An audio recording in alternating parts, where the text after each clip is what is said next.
Morning, Gabrielle.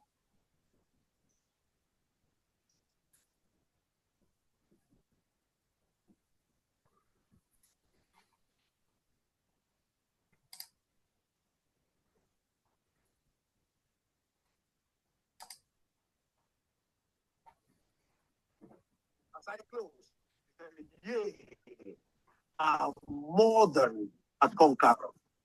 A conqueror is one that fights and wins. But when you are more than a conqueror, you are more than a conqueror because you don't fight, but you win. You don't fight.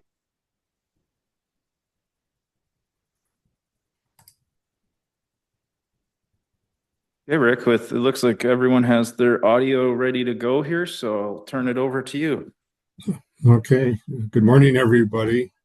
Morning. So I'd like to just welcome everybody to this July meeting, July 17th, 2024 meeting of the Oregon Smoke Management Advisory Committee. And I'd like to just kind of go around the room and let everybody introduce themselves. And if you could say what organization or constituency you represent, that would be helpful. So let's just begin with ODF. Good morning. My name is Tim Olschbach. I serve as the Deputy Chief of Policy and Planning with the Protection Division here at the Department of Forestry, filling in for Stacy McCarter, our Mitigation Program Manager. With that, Rick, I'll turn it over to the other ODF staff in the room, Ryan Miller, here to introduce himself. Good morning, everyone. Ryan Miller, Policy Analyst here in the Protection Division for Department of Forestry. My name is Scott Hansen. I'm the representative for the non-industrial forest landowners. Good morning. My name is Chad Washington, and I'm here on behalf of Oregon Forest Industries Council, and we represent the commercial forest landowners. And hello, my name is Leslie New Lamping, and I'm representing the public here as one of the newer members of the SMAC. Great. Yeah. Do we have a BLM representative on? No, no BLM. Okay. And my name's Rick Graw. I represent the U.S. Forest Service. I currently serve as the vice chair of the committee.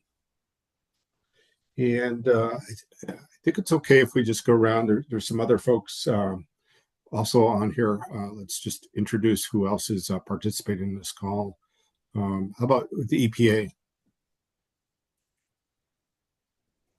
Hi there, Erin McTagg, EPA Region 10. I'm the Smoke Management Coordinator. I'll hand it to Jake.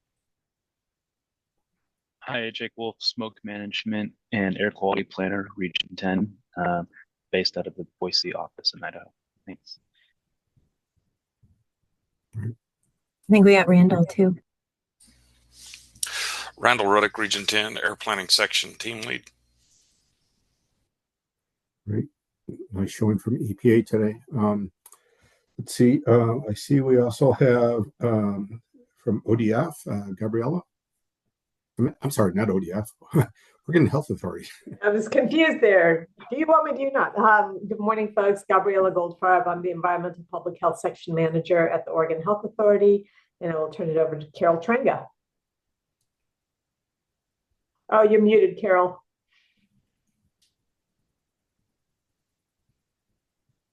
She may have. So Carol is our environmental epidemiologist and toxicologist with the Oregon Health Authority. Okay, great. And Amber, you want to introduce yourself?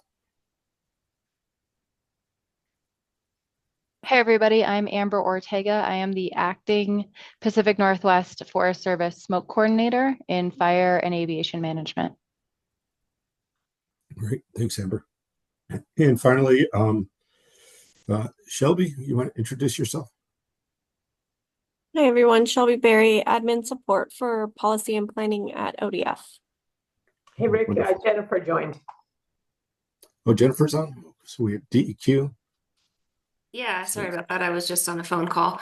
Jennifer Horton, DEQ. I'm an air quality planner, dealing with all things smoke, obviously, which is why I'm here today.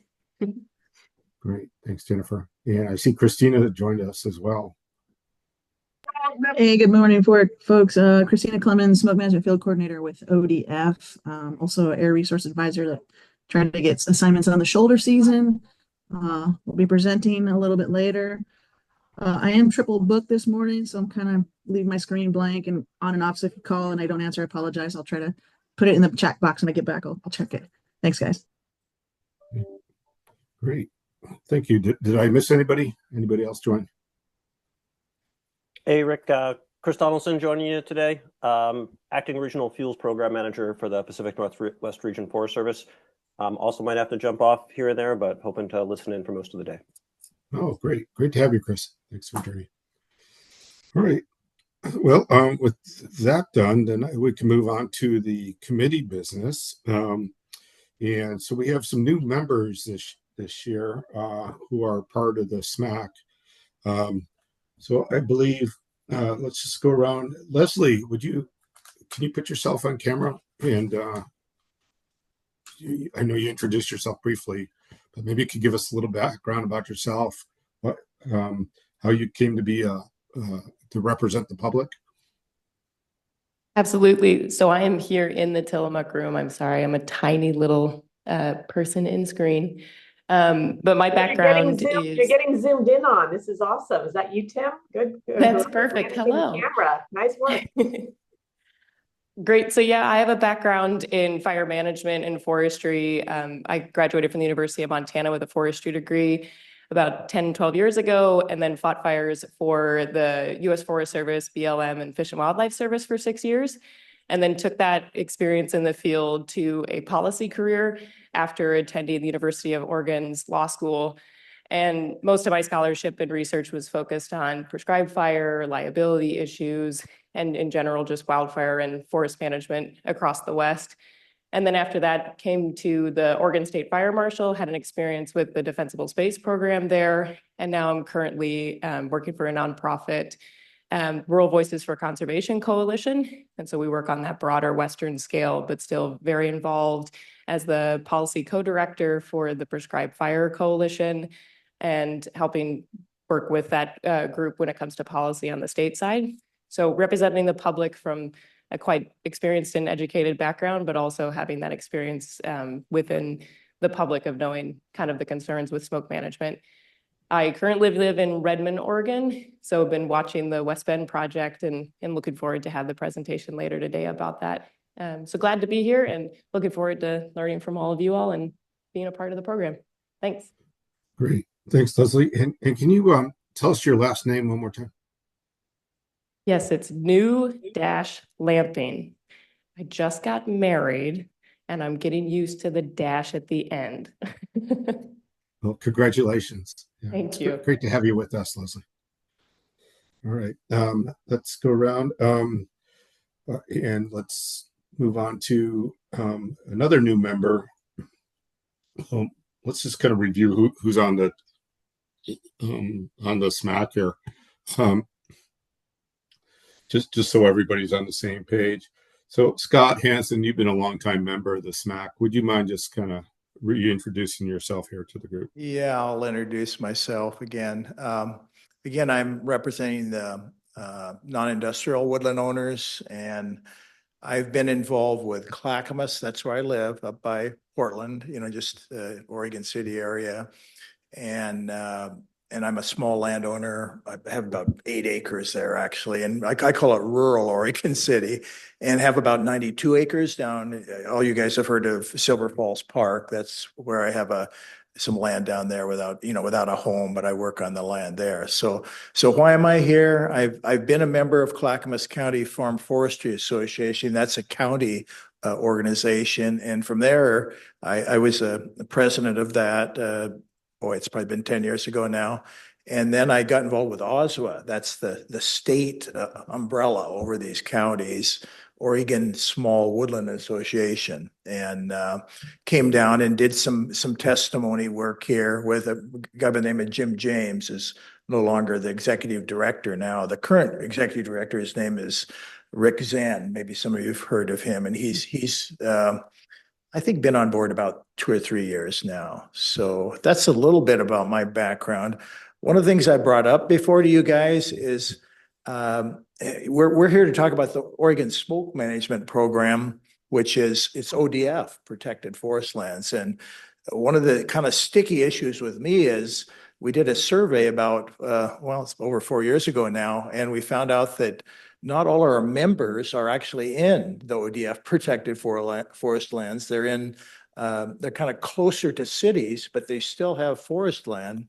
And so, you know, they're impacted by DEQ rules. So it's kind of a, I know we're not supposed to talk about that too much today, but I still try to represent those people too. Matter of fact, my land in Oregon City is outside of ODF land. And so then you get more involved with, you know, the local fire department in the county, and it's an interesting world. I'll just put it that way. So that's a little bit about myself. Great, thanks, Scott. And Chad, would you please introduce yourself? Tell us a little bit about yourself, your background, how you came to represent the commercial forestry sector. Certainly. Thank you, Rick. Again, my name is Chad Washington, and I'm here on behalf of Oregon Forest Industries Council. I'm about 6 weeks into this new role. Prior to that, I was the sustainability manager for a large investment group that held assets across the globe.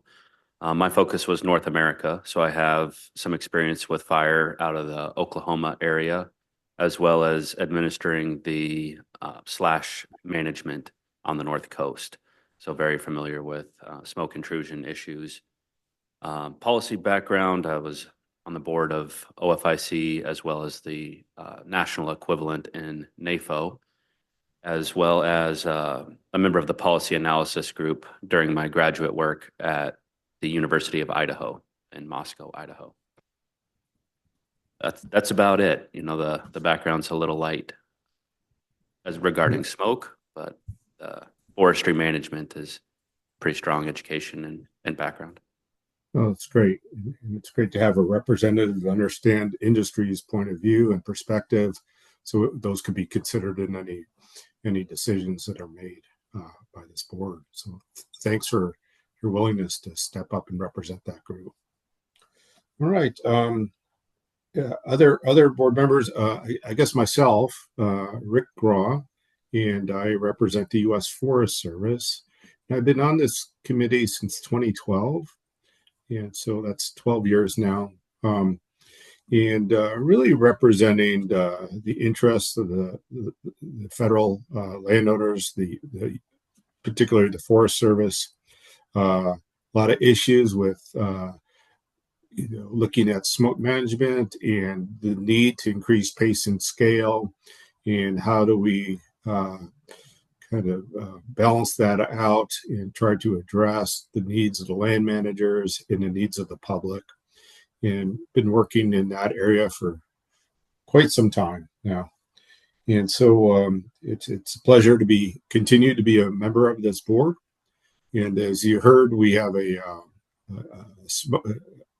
Amber Ortega is currently a smoke coordinator with the Forest Service, smoke monitoring. Well, not, I guess smoke coordinator is her title. That's a detailed position, and the Forest Service is, looking at, should fire and aviation add their own smoke coordinator. Currently, I work for Natural Resources, been trying to cover both. So there's a little bit of overlap, and we're trying to work through all that right now. But I'll continue on this board signed up for another 2 years. And so other than that, let's see, we don't have a representative from BLM. I believe, is that James Dickinson, or do we have anybody from BLM? Chris, do you know? I believe that'll be James Dickinson. Don't think he's here with us today, but yeah, it should be him as the contact. Okay. And then in terms of other people on the SMAC, Tim, am I missing anybody else? I believe you hit the 5 members there. Okay.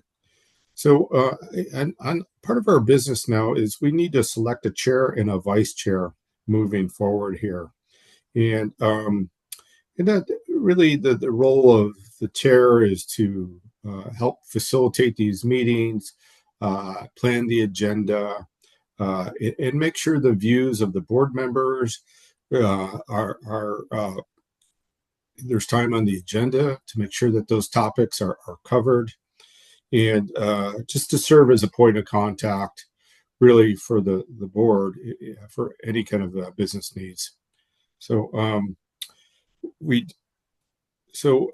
my understanding is that only the board members could vote in terms of this. And Tim, please correct me if I'm wrong here in terms of our policy. I'll have to rely on you there.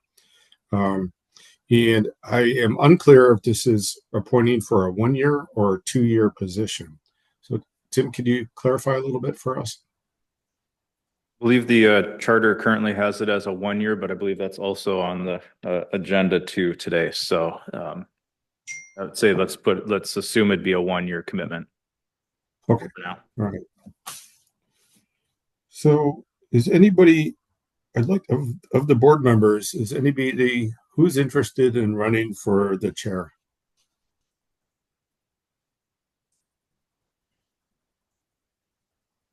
Okay. I'm going to throw my I'll name put in a thought out here, Rick. I talked to Stacy here a couple days ago, and I'll just say what I told her. I said, you know, you're pretty much the senior representative here. So if you're at all interested, I think that would be great. I've been around for probably 8 years now, but one thing I should have mentioned earlier, I'm not a professional forester like many of you folks are here. I have a bachelor's in economics and a master's in economics from Portland State. And I actually worked for Bonneville Power Administration. So I know a little bit about hydropower, but I would be willing to be the vice chair, but what I told Stacy, but if someone, you know, feverishly wants to step forward, that's fine too, you know. So that's what I told Stacy, that it appears that Rick, you and I have been, you know, and then we've got a few new folks, and if the new folks want to step in too, that's cool to me also. Anyway, those are my thoughts. Okay. So Scott, I'm hearing you're willing to be the vice chair. I am willing to be the chair. Leslie, are you interested in running for any of the positions? I think I would defer to both you and Scott's experience and seniority in this for running the chair and vice. Okay. And how about Chad? Rick, I would not be comfortable stepping into a chair role, but I would be happy to be vice chair to understand how this committee operates better before accepting a chair role in a committee that I am meeting for the first time today. Yep. Okay. Okay. All right. And then I don't believe ODF is, Tim, correct me if I'm wrong, could ODF serve as one? I don't think they could serve as one of these positions. Correct. Generally, we facilitate only if the chair or vice chair can't make a meeting. Okay. So let's move to a formal vote now. What I have is, we have myself running for chair and Scott and Chad willing to run as vice chair. So let's start with the vote of the chair. So I'll vote for Rick Graw for chair. Okay. Seconded. Great. So is that a motion and a second? Now we're voting, or? Okay. All right. All in favor of Rick being chair? Say Yay. aye. Yes. Aye. Okay. Okay. So the ayes have it. I believe Rick will be the chair for the next year. And let's hear votes for Scott as vice chair. So, Yay. Aye. I guess I better vote for myself. I guess I better vote. It's kind of bad if I don't vote for myself. We got 3 ayes in the room, Rick. And myself, I'm going to vote for Scott as well. Okay.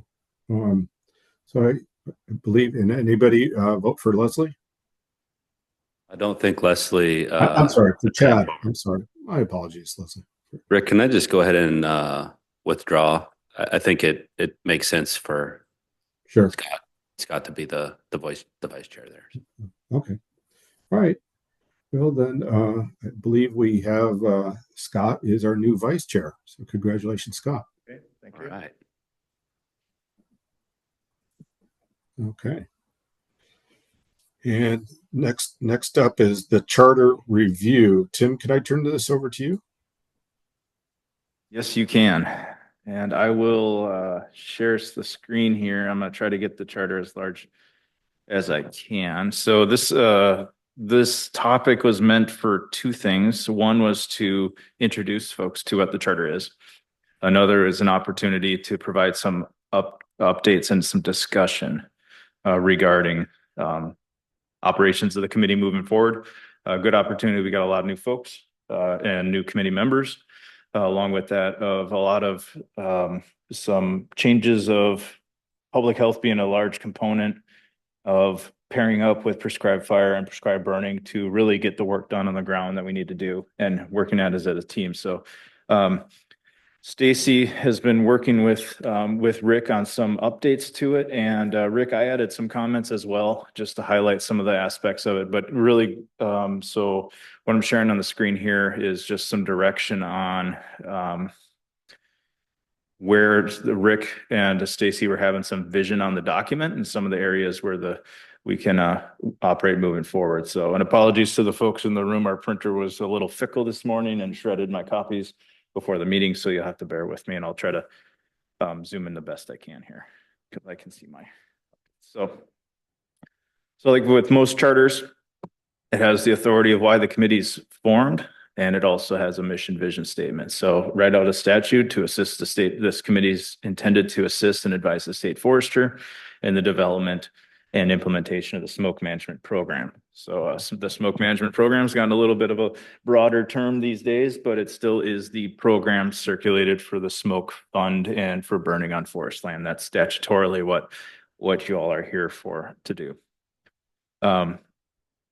In the out of statute is the strike through on there is advise the ODF in collecting information about prescribed burning and advise ODF on the collection, analysis, distribution, and information regarding burning alternatives, distribution of information to DEQ on progress towards meeting federal and state clean air quality standards, aerial monitoring, and emissions from wildfires for comparison with prescribed burning. Kind of mouthful on that second one, but it was largely given advice to the department on how to collect data on it. So with Rick's evaluation and working with Stacy, there's really ways of in taking that language and not twisting it, but modifying it to make it more effective.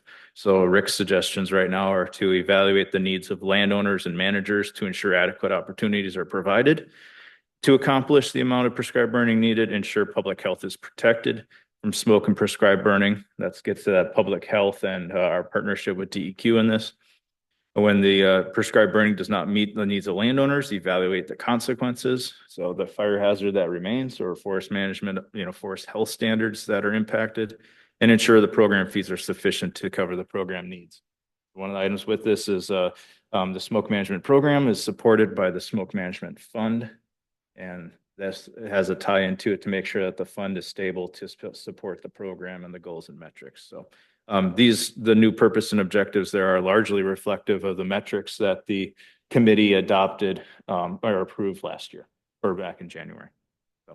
So a little bit of a retooling there. This document will be shared after the meeting. So so that folks have more eyes on it as well. With some of the fire activity, we've had some little bit of scrambling with who's on first to make sure we got the information in front of the committee today.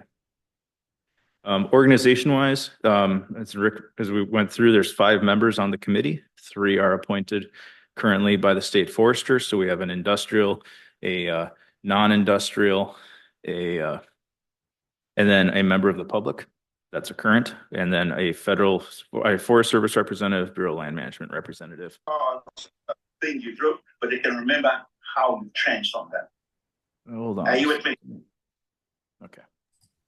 We're getting some background noise. Could everybody who's not talking, please make sure they're on mute? Thank you. So with through discussions and just some reflection on what we need for support, and also making sure we have proper social license.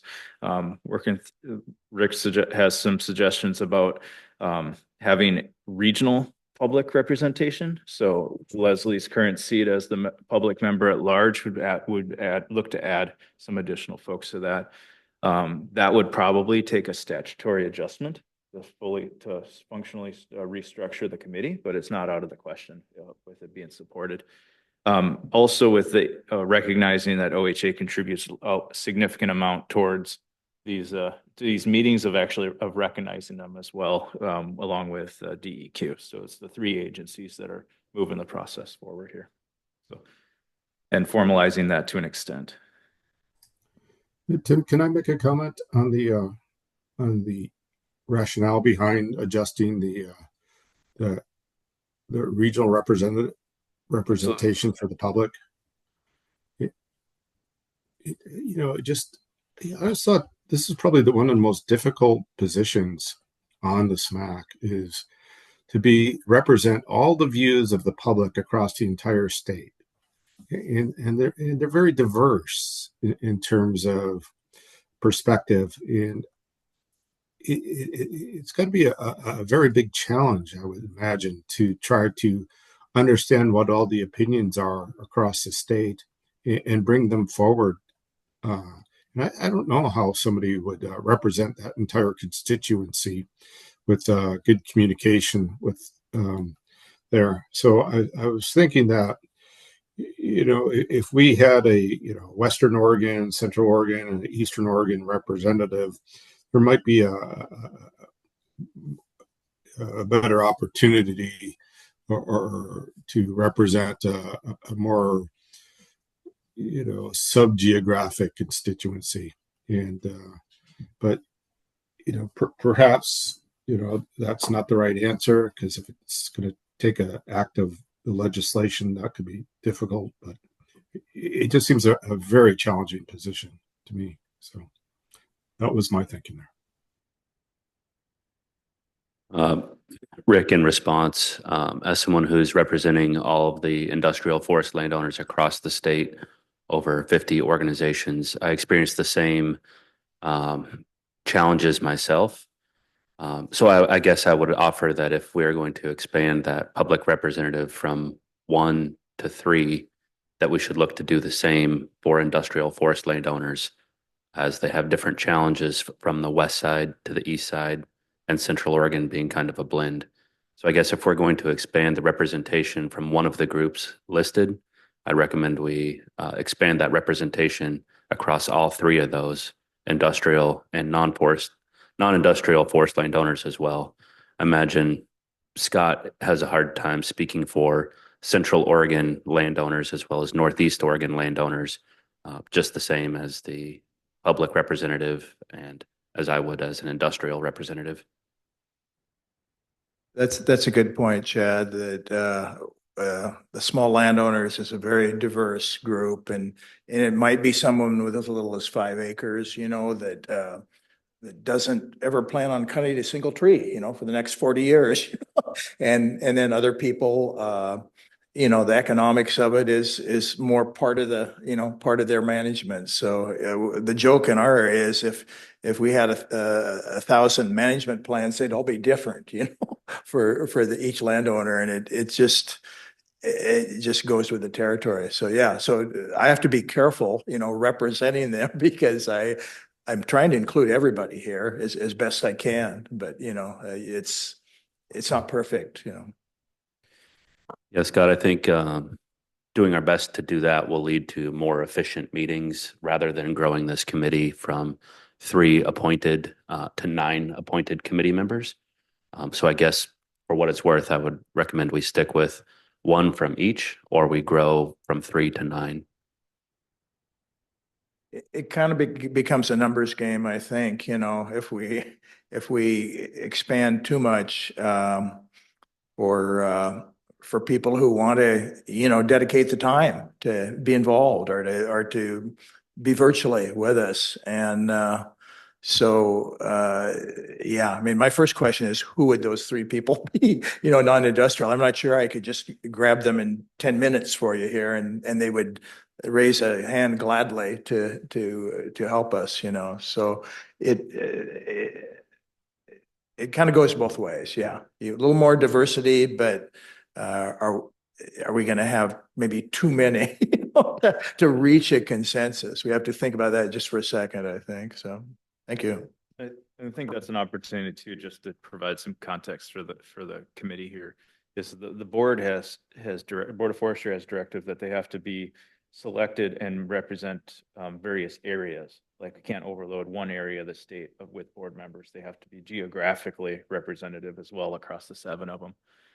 Something with this as well as, there's in statute currently there's 5 appointees, and they're largely providing direction around the use of the fund, or at least that's my interpretation of the fiduciary responsibility for the program. But it doesn't mean that we couldn't add more advisory non-fiduciary roles through rule potentially. So there's an opportunity there to expand, maybe through rule instead of statute, some of the changes. But wanted to get some feedback in front of the committee of, obviously you all have very quickly expressed that representing everyone you're charged with is a challenge. And that's looking at ways of how do we connect that better. Sorry, we just had a pop-up on the other screen here. I've had this crashing before, and that's why I'm on 2 different computers. So I guess all of this said, Tim, I just would encourage us to stick with the current composition and representation. And, if you want to bring on some ex officio non-voting members or just encourage public participation, maybe that's a better alternative.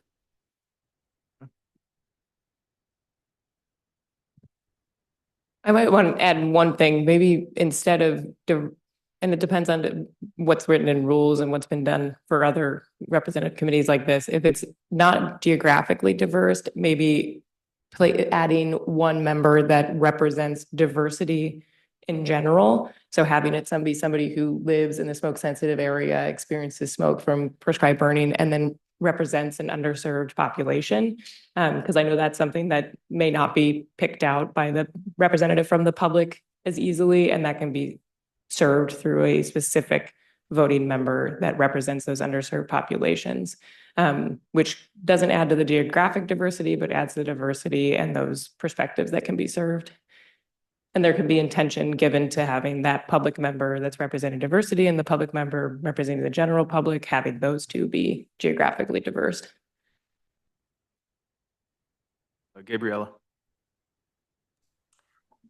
I would love to defer to others who want to discuss the voting member work first. I thought we were scrolling, so I thought I'd jump in. So if there's other folks who wanted to speak to the voting members, I'll hold off.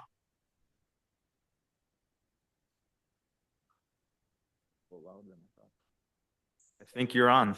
Okay, so first, I was going to flag and appreciate very much seeing OHA listed there. I think we have been pretty devoted participants for many years at this point, and really appreciate the recognition as a commitment to the partnership around public health. And you'll really hear a lot about that in this afternoon's presentation. So I just wanted to say thank you, and yes, OHA will assign a representative here. Just a drafting task is just to clarify, 5 voting members, including, the first 2 categories, and then separately agency staff representative, non-voting agency staff representatives or something like that. So just to make that clear. Otherwise, thank you.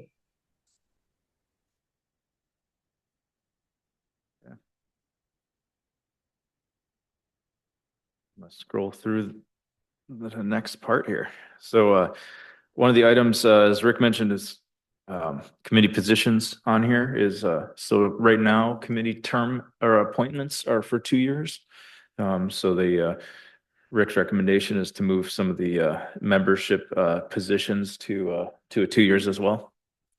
with that. And also giving some more context to the responsibilities of committee members of, gather your viewpoints of your group, actually putting that into here, providing information to the committee, kind of being the funnel and the mouthpiece to get information to and from the committee to your groups and from your groups back to the committee. So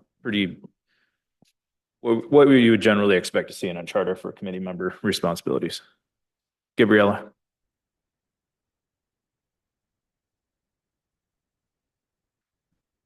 I know I'm paying attention. I wasn't looking at the first one. Got to keep letting people into the meeting too here. Okay. The 17 folks. Okay, agency staff, ODF serves as the note taker secretary coordination, working with the chair for the agendas and developing that, making sure the materials are as complete as possible in the coordination. We work jointly with DEQ and OHA in that too.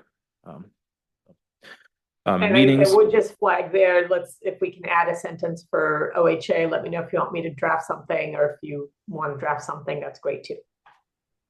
Oh, definitely will. Meetings, currently we meet twice a year. It used to be pretty standard January and June. Lately that's been turning into February and July. So added a little bit of flexibility in there.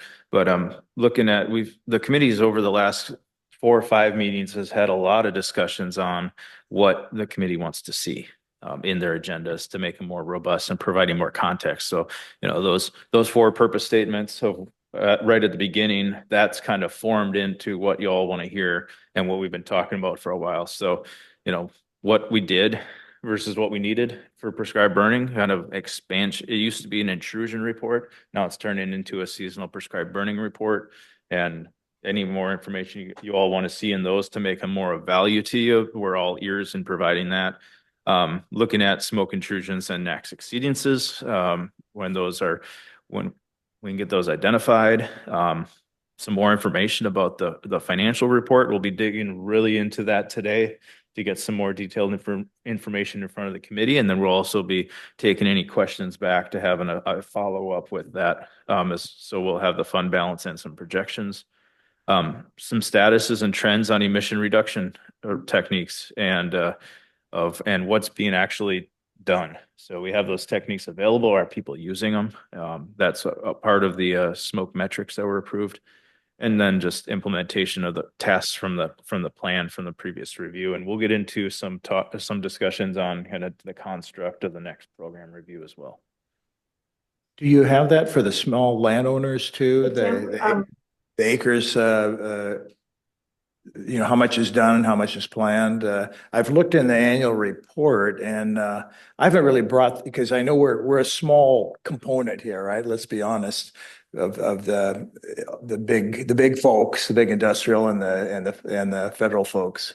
But I might talk to you offline a little bit if you have that to share, or if you're looking for me to somehow canvass folks to, ODF folks to pull those numbers together. Yeah, we generally know what's accomplished, but we don't necessarily always know what's needed.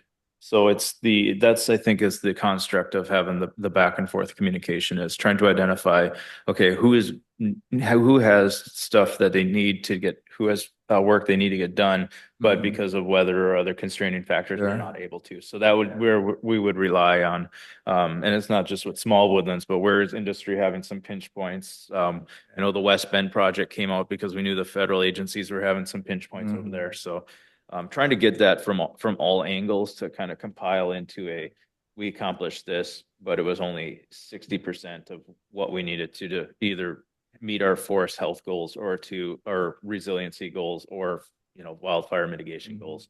Those three factors all interplay with each other. So I'm on the county board still. I've been gone through it once. I'm going through it a second time, not Clackamas. And one thing I do bring up is, does anybody have any issues they want to raise on the state level? I'll be glad to do that. And I haven't really had too much from them. I know sometimes they've said that, well, it took ODF a while to come out and look at some piles or something, just because they have a lot of other commitments, in the fall, say.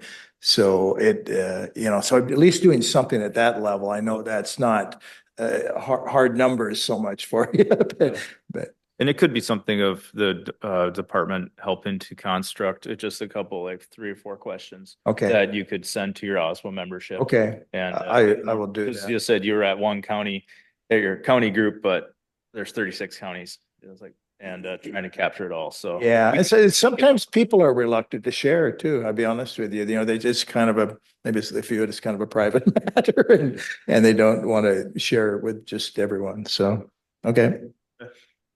Gabriella. Yeah, so I just wanted to reflect on the, especially again, we'll hear about the West Bend, but certainly it's the state priority and federal priority to expand the pace and scale while protecting public health.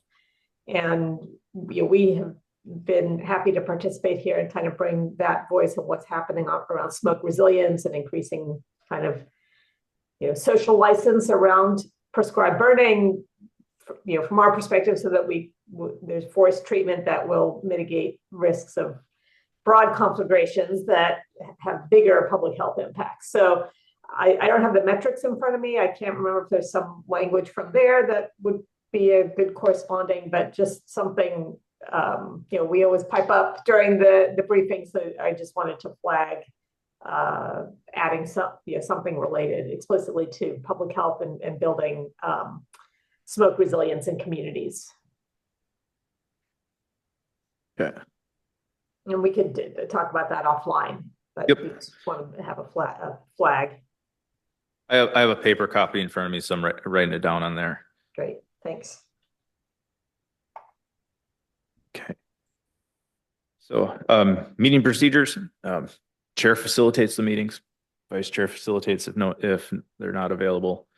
And then, we'll, so these are public meetings. These are recorded. They actually get posted on YouTube for the folks who are, unaware of that particular fact. But these will, that's our maintenance of record, and helps with the meeting minutes and that type of stuff too, for as far as like meeting support workload and that kind of stuff. So it's part of the efficiency. The chair facilitates, and then the department assists with the logistics. Committee can build task groups and subcommittees. So you have that in here. And then just working guidelines, that addition of committee members gather and bring forward the concerns and viewpoints of the groups that they represent. So that one's a fairly standard addition, but it's an important one. And you guys will have quorum, so 3 out of 5 people to elect people, and then consensus if you can get there. I haven't seen too many in my tenure, have not seen too many contentious issues in front of the committee, but we do have some robust discussions once in a while, but they're always productive. So, Gabriella. Sorry, that's me again being challenged on lowering my hand. Rick, did I miss anything there? No, I think you covered it all, and we're right on time here, Tim. We're ready to tee up our next topic if we've completed the charter review. Any other comments on the charter review? I've just got a question on that charter review. That's the first time I've seen the version with the proposed changes. So are we trying to adopt that today, or are we just flagging that for folks to review independently and then come back at another time to adopt it? I mean, there's some substantial changes in there that I'd like to take some time to review. Yeah, I would propose we share that to consolidate for folks, because I'm sure that other folks after seeing it may have some other additions. There, we'll consolidate all the committee recommendations into a final, into a compiled draft for adoption at the next meeting. Okay. Yeah, that sounds better than trying to adopt something like that. Yeah, we try not to slam dunk information to you guys. Okay, great. Well, then we're going to move on here to our committee and agency reports. And we'll begin with committee members. We can go around the horn and see if there's anything we want to report out. So let's begin with, I guess we could start with Forest Service, and Chris or Amber, can particularly Chris, I was wondering if you have anything, how the burning's going, other anything that you want to represent or bring forward to this committee.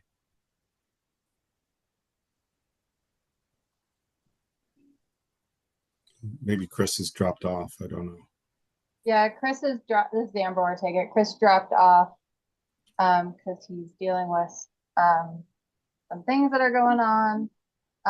Myself, I don't have anything official to report out, but I did ask Chris to do so. So let me check in with him in a separate channel and circle back. Are others having problems hearing Amber? It was pretty soft for me. Maybe it's just me.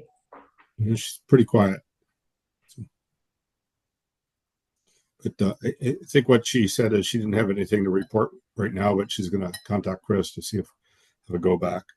All right. Other committee members, I'll just open it up.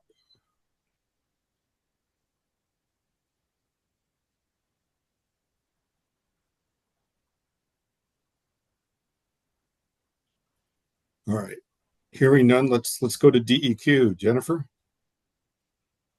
Yeah, so some of the updates that we would have for DEQ, we'll be discussing later on the agenda. So the smoke management rule making update, and the West Bend update are both going to be discussed later.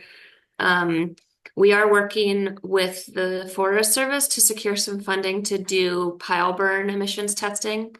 So we're still in the draft contract phase for that, but that's something that we're hoping to accomplish over the course of the next year to get some emission factors for pile burning. And then we also are going to be looking at a potential open burning rule update in conjunction with the smoke management rule update. So that's something we're looking at over the course of the next year as well.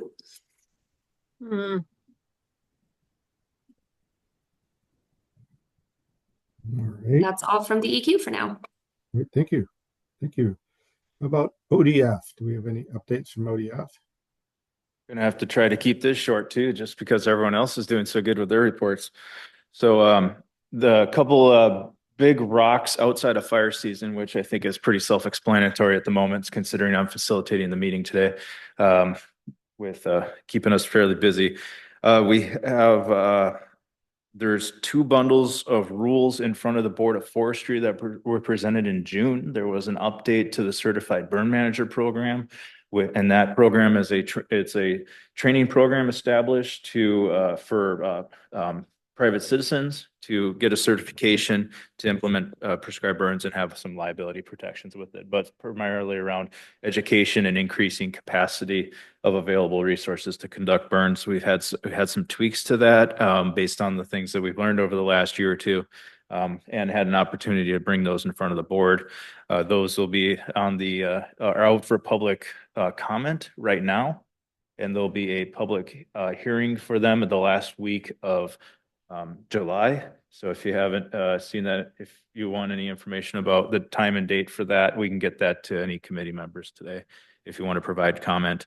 There's also in 2023, the legislature created a prescribed fire liability fund that had a technical fix at the 2024 session, and those rules establishing that fund were also in front of the Board of Forestry in June, and that we're looking for adoption of those rules in September as well. And those are also open for public comment at this time. And that fund is essentially if you register your burn in the program, just sign up on that. It doesn't cost anything.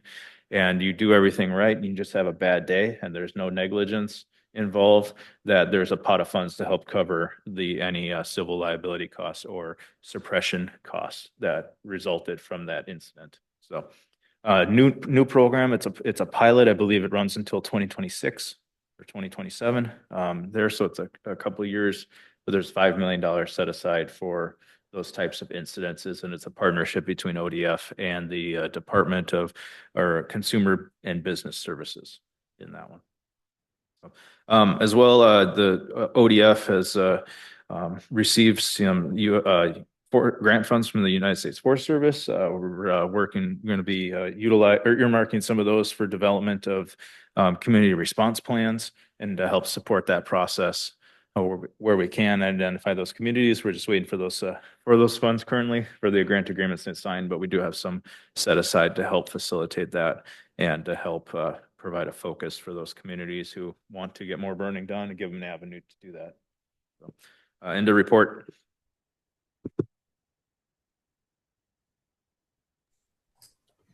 Great. Thank you, Tim. Appreciate that. All right, let's move on to EPA. Thanks, Rick. Appreciate the opportunity to share a bit. I'm going to share my screen in a minute here.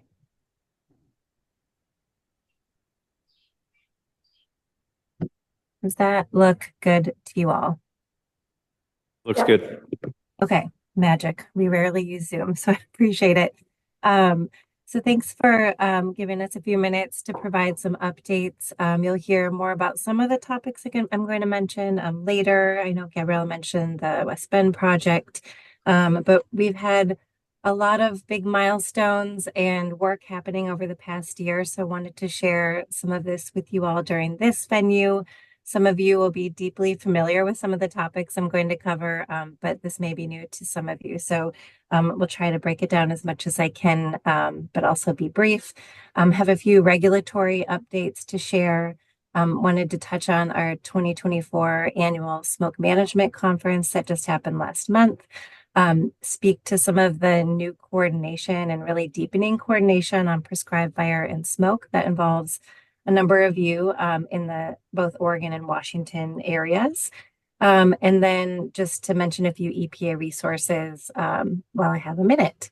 And I know a couple of colleagues online who've joined since we started. Gina Bonifacino is our air planning program manager and our lead management lead for smoke. Matt Genshin is on, and he's our lead on the NACS revisions. In particular, the PM 2.5 work that's been happening, so he can answer questions there. And I think I saw Althea Godfrey too, who works with our tribal air team and works on all sorts of things related to burn bans under the federal air rules for reservations and air quality advisories and ongoing support of tribes. So just wanted to mention their names. So in terms of regulatory updates, a couple of big things that have happened over the past year. Revisions to the National Ambient Air Quality Standards, the PM 2.5 standard. This is something that EPA is required to do every 5 years, is to review these air standards and make sure they still are protective of health. So based on health studies, the air quality levels that are measured on the annual standard were tightened from 12 micrograms per cubic meter to 9 micrograms per cubic meter. And I know this is not new to a lot of you, but wanted to mention that here. There's a lot of work related to this that is ongoing. And if you have questions, we can definitely answer those. Also new this year, I think maybe I heard Jennifer mention air curtain incinerators. We had a significant rule change related to ACIs. So we removed the Title V permit requirement for air curtain burners, specifically ACIs that burn wood waste, clean lumber, or yard waste. And there are still regulations that apply, specifically the opacity limits. And if state folks want to speak to any specifics around ACI regs for the state, please do. But just wanted to share that nationally, this is a change. And this is something that we did in response to a lot of feedback from partners, including federal land managers who wanted more access to this type of technology. And it made sense to us to remove it from the requirement for a Title V permit. So just moving into the annual smoke management in the Northwest Conference. This is a meeting we've held for over 15 years. EPA Region 10 hosts it, but we have a big village of partners who helped us plan this meeting. It has really grown in the complexity of topics and the amount of people that attend and the diversity of attendees. Lots of participation from land management, public health, air quality regulators, university, and community partners. And this year, we just, again, held this last month, and we planned this year's agenda around basic smoke management practices, but expanded a bit on that. We're still assembling all the materials from the meeting, and we'll have some evaluation and other resources that are going to be coming out in the next couple weeks. But I think we hit about 350 registrants this year, which was the most ever. And this is just a sampling of some of the topics that we covered. So you can see a lot of topics that connect to the work that this group does. If you aren't in the loop on this meeting and would like to be, please let me know. I'll add you to my communications list to make sure you get the invite for next year. We love to continue to expand who is participating in this meeting, but lots of really deep conversations about sharing the airshed as windows are tightening for burn opportunities. How are we going to navigate these challenges? What kind of forecasting tools could be improved or new? Lots of different work around air sensors. Again, I won't go through all of it, but lots of diversity of topics here. And then I'll just spend a minute talking about some of the new and rich collaboration around prescribed fire and smoke. And there are lots of reasons for this, including all of the reasons that you all know, just a growing need to do more prescribed burning given the wildfire crisis. When I took this role a couple years back, the GAO was the Government Accountability Office was doing this assessment of federal agencies' work around wildfire smoke, and their report that came out said that we need to do more and do better. And this was not surprising to us because we're all quite under-resourced for the scope of the issue and the really growing needs in this area. So a couple things that came out of this were really just directing EPA to do more and providing leadership across agencies like DOI and working with USDA and other partners to coordinate and try to align our goals and our work around protecting public health and forest health. So one of the responses to this was a new MOU last year among different agencies, including EPA, to do just that, protect public health, but also do more to get land management practices that work scaled up to help reduce the high severity fire incidents that we're seeing. And then regionally, I think this is what I really wanted to highlight here is that we have really doubled down on our efforts, maybe tripled, quadrupled. I don't know. It's been tons and tons of work over the past year by a lot of people on this call to really put this work into practice in our region, and in particular, starting with Oregon and Washington. And you'll see an example of this was a big milestone just this February where leaders, the executive leaders from these different agencies, state and federal, in Oregon and Washington agreed to collaborate through this joint statement of intent. And you can see the different principles that were laid out there. It was no small task to accomplish this. It was a lot of work that was really important for figuring out, the different perspectives of different agencies and coming together to identify how we can do better together in the face of this crisis. So acting with urgency, being innovative, trying pilot projects where we can learn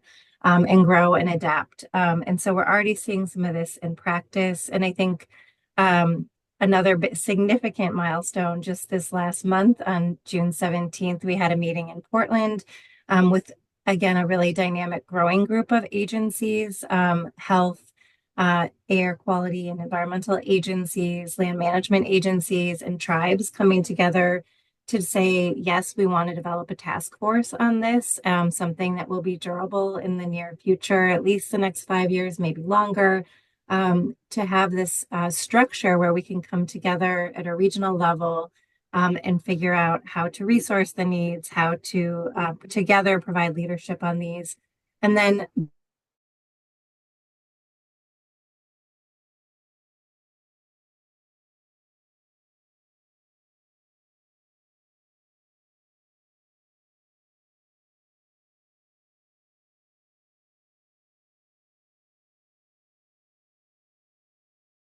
what's on the agenda later. And then a couple of other things that just solidify this new level of collaboration. You can see the new Forest Service website that details this work. You can also find that statement of intent that I mentioned on this website. So thanks to the Forest Service for making this happen. And then I'll just wrap up with a couple of EPA resources. This is something for folks who are working on the indoor air aspects of Smoke mitigation, we have a new resource coming out soon, a best practices guide for indoor air in larger buildings, so commercial and public buildings. That should be kind of a plain language, but yet still technically very useful guidance document. And then I just put a whole host of things on this page, and I won't go through them all, just some reminders of some of the scope of resources that we have on wildfire, smoke related issues, and prescribed fire. We're continuing to try to expand. And I guess a couple of things that are new, we're on the airnow.gov website. We're going to have a new fact sheet on heat and smoke, because as we know, these are often overlapping events. That's coming soon. The fire and smoke map that EPA and Forest Service put together and run. We have a new version 4.0 is coming soon. It's been coming soon for over a year, but we think it's really coming soon now. And then one of the things people heard about at our smoke conference this year is there's the Wildfire Smoke Guide for Public Health Officials, which has a ton of different guidance and other resources related to smoke and health. We're hoping to expand that guide to be relevant to prescribed fire as well. So that's something that's underway. So I think that's it. And I put just in yellow highlight here, if anybody would like to join my not super fancy email list, you can just send me an email and I'll add you to it. I send out smoke and air updates from Region 10, probably at most once a week, a few times a month with different events and policy or other updates. So I'm going to stop sharing if I can, and I'll just pause and see if there are any questions or if colleagues wanted to add anything. And also take a look at the chat. Okay. I do have a couple things I wanted to ask, Erin. One, interested if you are going to be distributing that smoke safety for commercial and industrial buildings through OSHA, so that it kind of goes through their OSHA network. That would be, I think, helpful. I mean, we can send it to our state OSHA to have that, and also our State Department of Administrative Services. It would be good for them to have that for state workers, certainly. And then on the guidance for public health officials, yeah, I was involved or saw the earlier versions a couple of years ago, and I was just curious. I don't remember from then, and maybe Jennifer, that was maybe before you were in this role. If there is a spotlighting or something akin to the community response plan framework that DEQ has for communities in Oregon, that's so important, has been so key. Certainly we saw in the West Bend example. So I just wanted to kind of comment on those two things. But thank you for a wonderful update. And Erin's email is terrific. So recommend everybody subscribe to it. Thanks, Gabriella. Good point on OSHA. And I'll ask him to see, I think they might still be, if they're still in the public review process, I'd like to make sure they asked OSHA counterparts to look at it. I'm guessing they probably did. This is an EPA headquarters and Office of Research and Development thing, but I'll ask. Thank you. And then the community response plans, I'm glad you brought that up. I'll look and see. I don't know. I think that's a really good point. And we've had a lot of requests for examples, or I have in particular from some new EPA grantees for, what does a community response plan template or an example look like? And I often refer to Oregon plans. So I think it'd be great if that was included. I'll follow up on that. Thank you.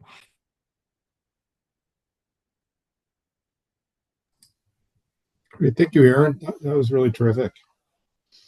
All right. Let's see. Now we have other reports. So is anybody else have anything to share? Yeah, we always do, Rick, but we're never listed officially. So maybe with the charter change, we'll be one of the agencies that's listed. Yes, we need to correct that. Thank you. Thank you. Go ahead, Gabrielle. Yeah, no, so we'll be brief.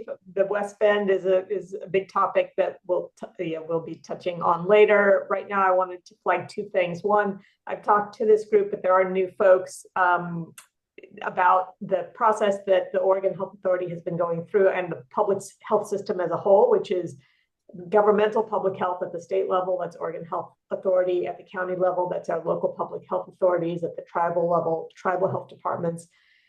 In advance of, and then certainly bolstered through COVID, we also recognize community-based organizations as part of the public health system. That's how you really need that leg of the stool to reach a lot of people with needed supports and access and interventions. And we've been in this conversation with the legislature over the past decade around modernizing the public health system. And as part of that, there's been a recognition that environmental public health has not been resourced effectively. And that it has been changing. We've been getting support over multiple legislative sessions, including for the first time, resourcing county public health departments, tribal health departments, and community-based organizations around environmental health with a priority on climate and health. And for many, many jurisdictions, that means smoke, wildfire and smoke.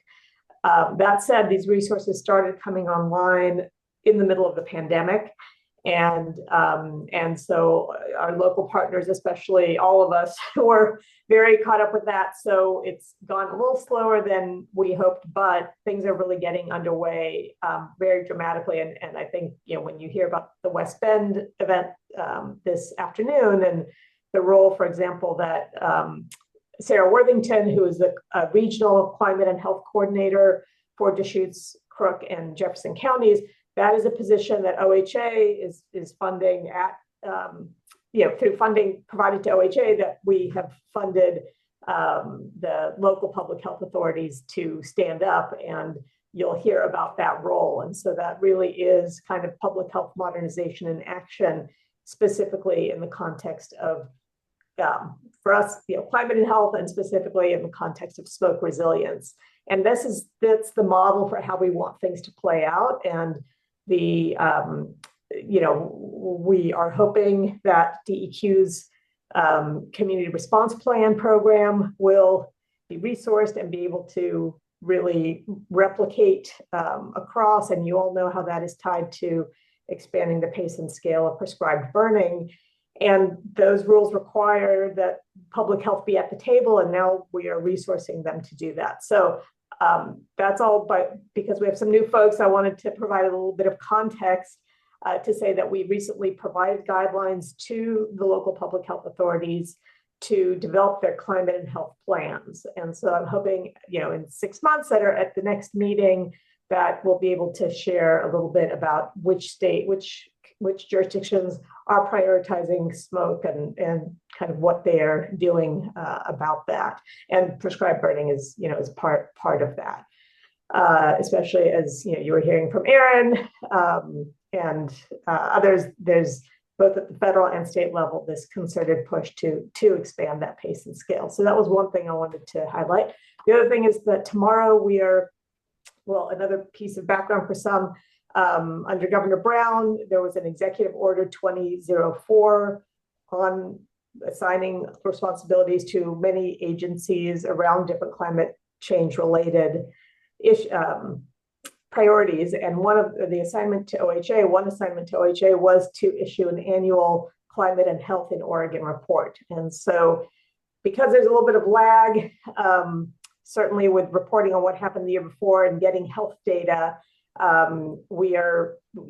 it takes us some months to be able to generate that report. So we are tomorrow releasing the Climate and Health in Oregon 2023 report. And one new area that we are starting to explore more in depth, and I have Carol teed up to just show you one slide that shows one of the graphs, or maybe two, we'll see how much time we all have, is kind of a new focus on looking at that combination of heat and smoke. And of course, you all intuitively know that when we do have smoke, a lot of times we have high heat, and those two things play on health. So I just, Carol, if you want to pull up a slide and walk us through it, just a preview. And I can maybe, Tim, get to you a link to the press release or the webpage once our Climate and Health in Oregon report is out, and maybe you can distribute that to the SMAC members. Thanks, Gabriella. Can everybody hear me now? I had to fix my mic. Yes. Okay, great. I'll share my screen here. And let's make sure you can all see it. Can everybody see my screen? Yep. All right, perfect. So as Gabriella mentioned, I'm sharing out a graphic that is in the new Climate and Health Report, which is coming out tomorrow. And this is really just a preview of some of the work we're starting looking at combined heat and smoke impacts in Oregon. And what you see here is what you'll see in a minute. Let me get my slide back up. Oh, now it's not moving. Why is it? Huh, there we go. Sorry about that. So what you see here is a graphic with 12 counties. And these counties are counties that have experienced 14 or more days with a heat index at or above 80 degrees and compromised air quality. And so that was defined here as above, at or above moderate AQI occurring on the same day. And this is for last year, from May to September. And these counties, led by Deschutes with 44 days, and they're all above the state average, which was about 12 days. 40% of Oregonians, about 1.7 million people, live in these 12 counties. And we also know from our behavioral risk factor survey chronic disease data that all of these counties are home to Oregonians who report a higher chronic disease burden than the state average. And that includes coronary heart disease, chronic obstructive pulmonary disease, and current asthma. So this is just a snapshot of what we're seeing for concurrent impacts, meaning same day impacts. And the reason we're using moderate AQI is because more and more research is starting to show that the relationship between short-term respiratory effects, for example, and PM concentrations is nonlinear. So that means that you might see a higher rate of increase in emergency department visits for asthma, for example, at lower levels of exposure to PM 2.5. Around 10 to 30 micrograms is an example that was shown by the Sarah Henderson's group in British Columbia. So those are well within the moderate range of AQI, as opposed to visit rates that happen at higher levels of PM 2.5 at unhealthy and above. So that's a really interesting area of research that's starting to emerge. And I do have one more graphic that just shows the whole state. And this is just cumulative days. So the bar graph I showed earlier was concurrent events, days at or above 80 and moderate air quality or higher. This one is just total numbers of days. So the orange is showing heat index days. The darkest is 95 to 125 days with a heat index at or above 80. And then the yellow dots are showing PM 2.5 concentrations at or above moderate AQI. And you can see that we have many counties that have high levels of both that are in these higher quartiles. The lighter orange ones are in here, mostly on the coast and also in the Northeast. And the darker ones are predominantly in the north central area and the Southeast, although in southwestern Oregon, we have a lot of counties that experience high heat and also high PM. So this is a fairly new area of work for us, and you'll be hearing updates as we move along on this. So thanks for your attention, and I'm happy to answer any questions.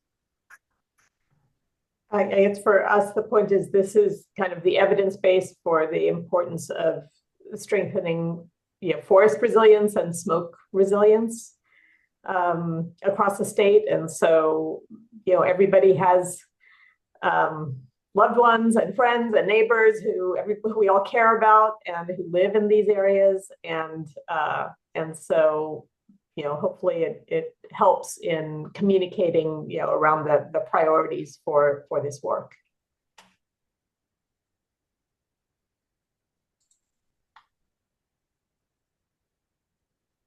And that is it for OHA for today, unless there's any questions. Thank you so much. Appreciate that. Any questions for OHA? If not, we still have about 15 minutes left in our agenda for other report outs. Does anybody else have any report outs?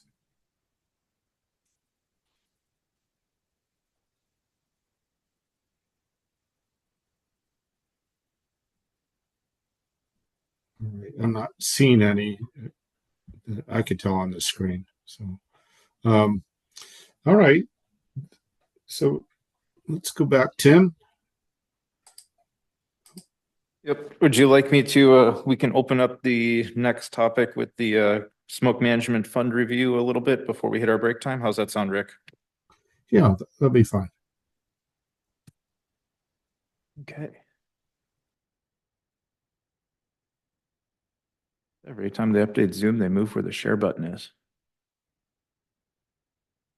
Okay, everyone loves talking about money, so let's can hop into that. The committee left or charged the department with bringing back some recommendations and some projections at the last meeting. There was a discussion around, historically, you get a spreadsheet that says this is what's in the fund. And there's not a lot of context around it. It's just a running balance of spreadsheets. And the committee wanted to have more information about what's happening and that type of stuff. So over the last few meetings, we've had the fund, we balanced it with what the unit budget is off of our fiscal budgets.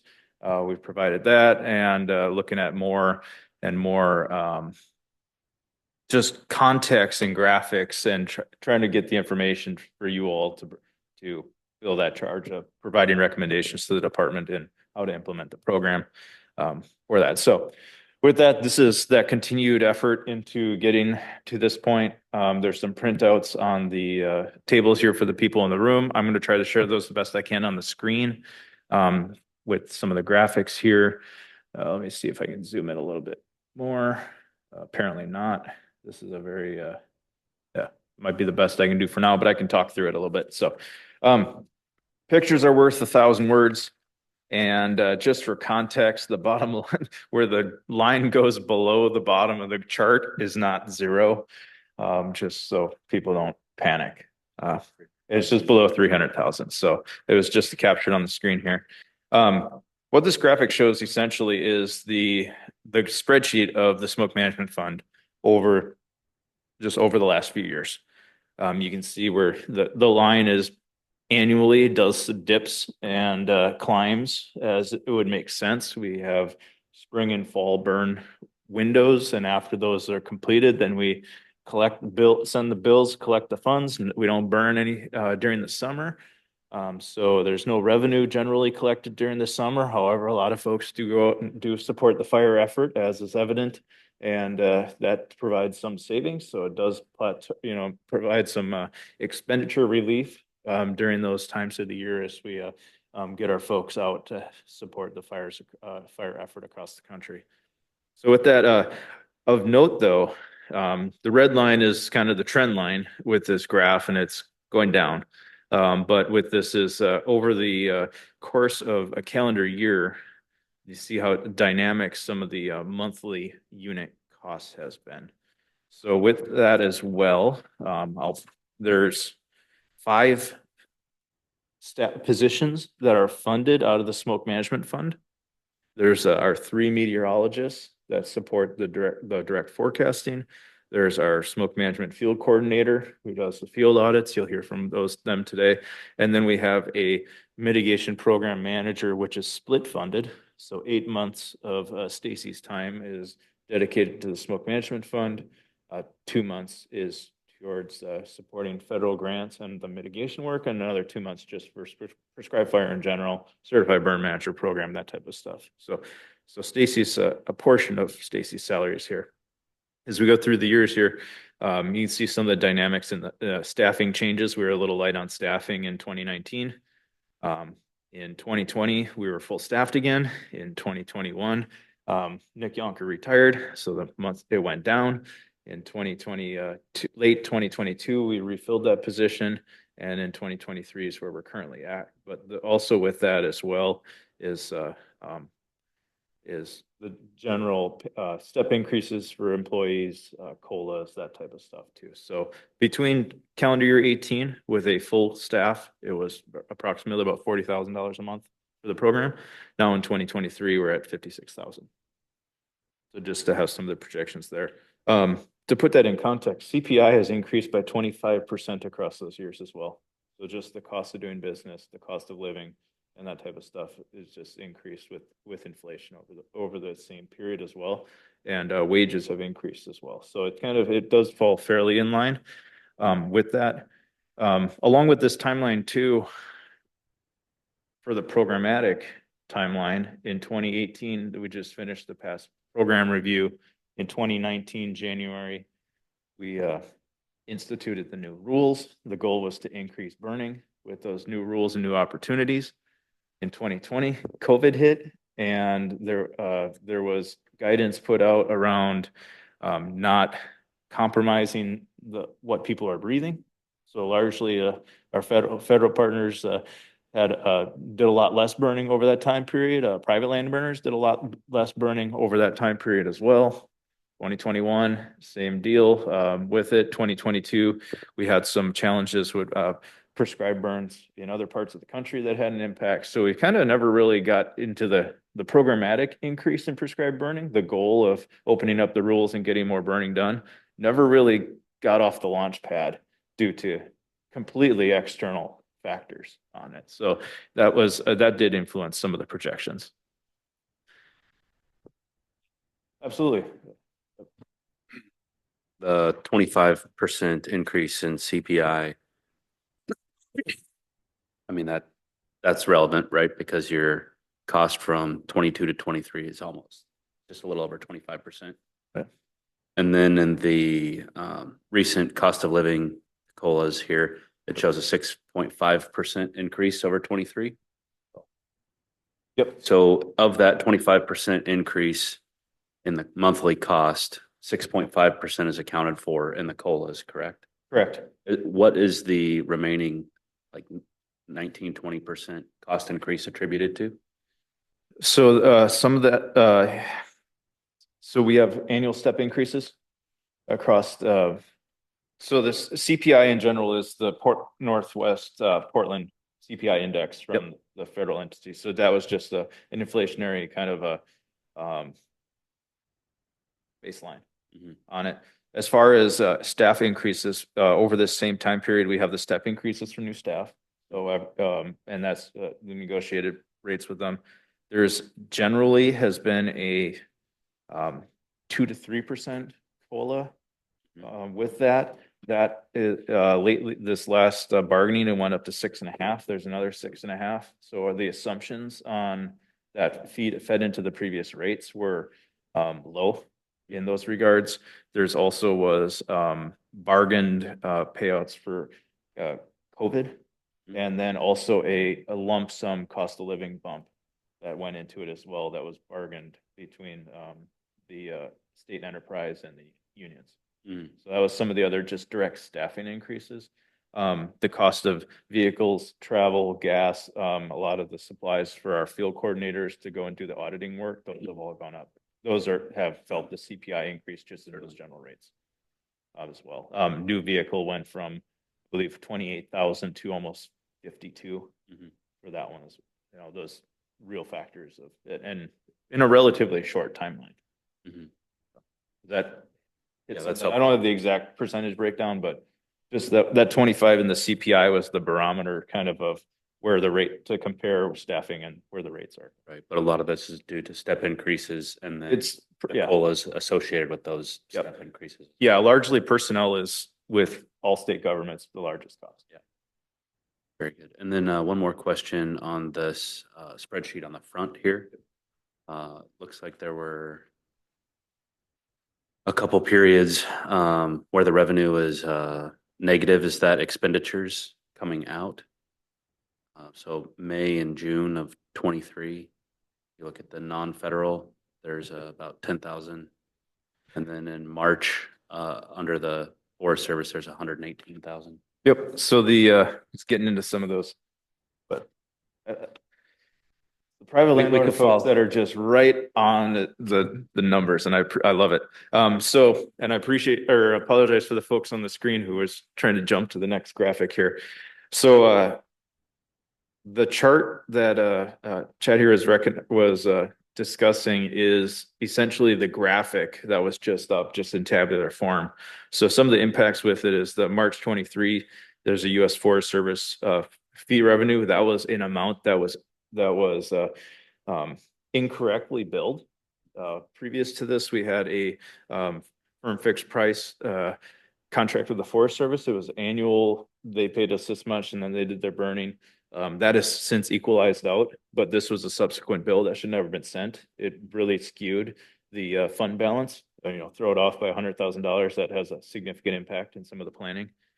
Similarly, with some of the non-federal too, of just incidental of bills or credits with that. The BLM has a zero for a long time. We had with that, we had a similar firm fixed price agreement with them.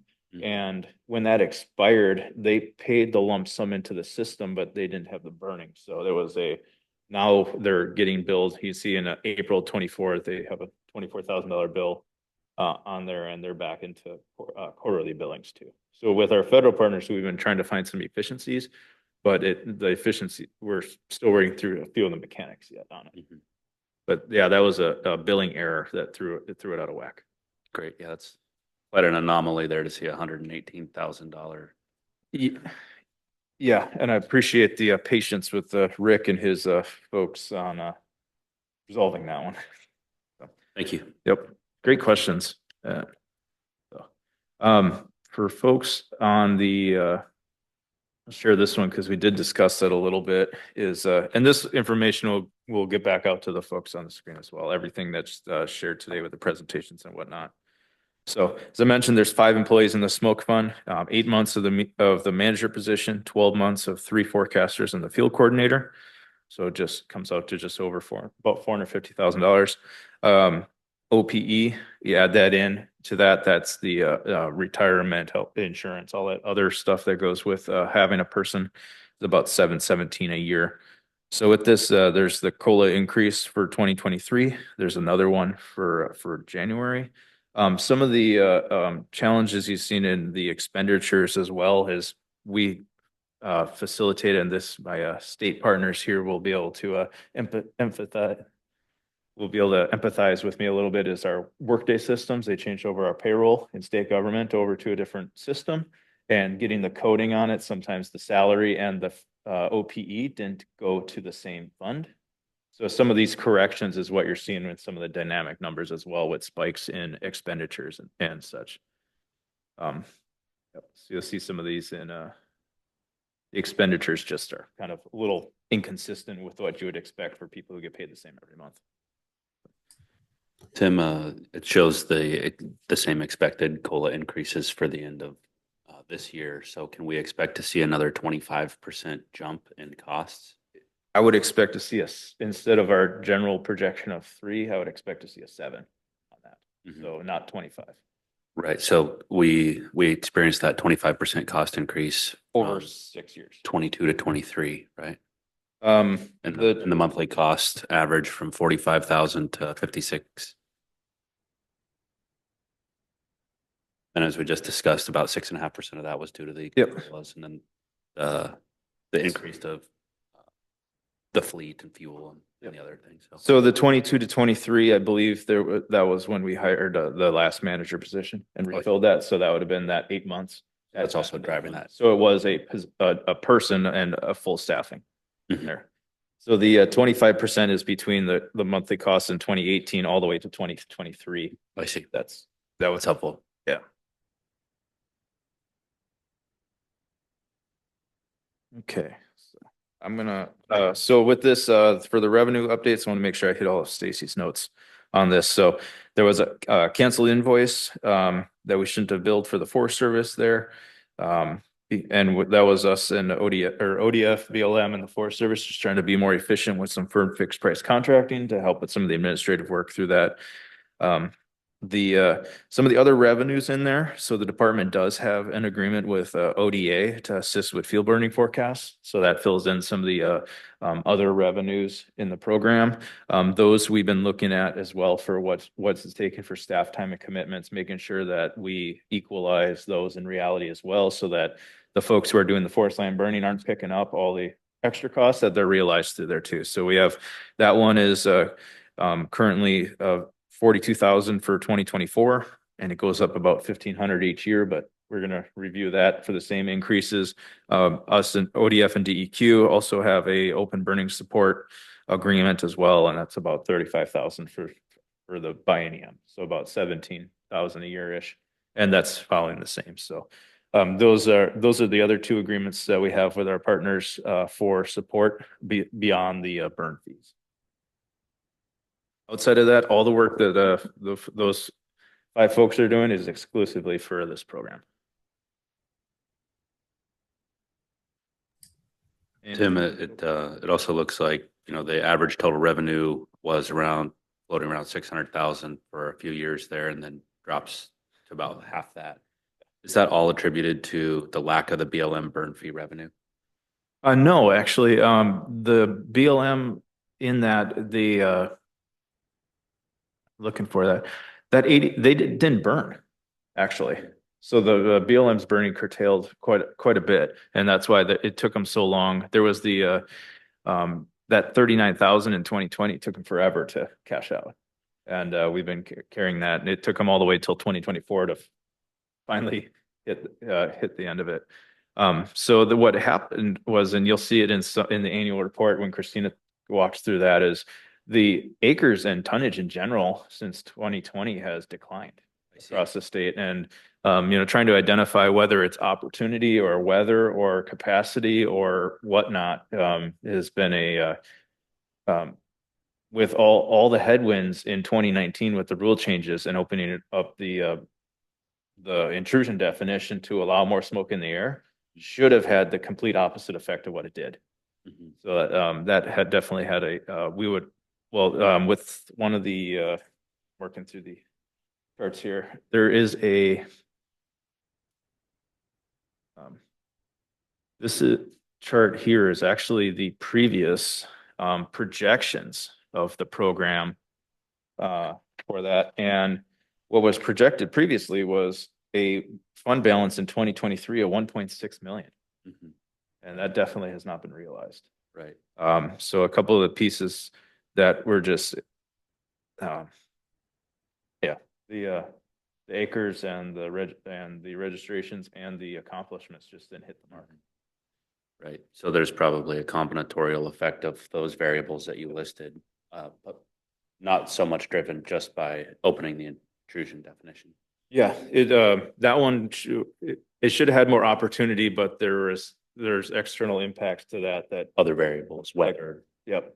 Mm-hmm. Yeah, we've been under some super wet weather, and then it just turns into dry, or it's been fire seasons extending into December. A couple of our districts in Southwest Oregon have ended fire season November 15th, just because it took them that long to get them their first rains, and that takes out a significant, 56% of our Southwest Oregon district is owned by the BLM. Mm-hmm. So that's a significant amount of acreage that they're doing this field reduction treatments on, and if the BLM can't do their work, it does impact the rest of the program as well. Yeah, that's very helpful. Will we be able to see a comparison of available burn days in those years prior to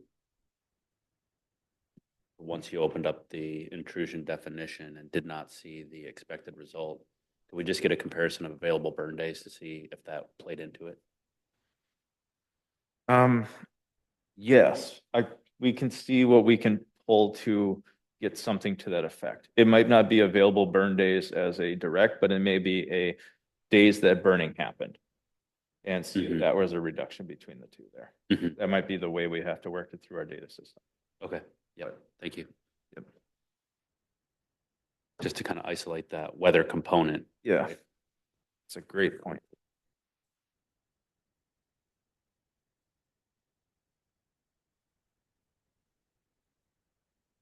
Okay.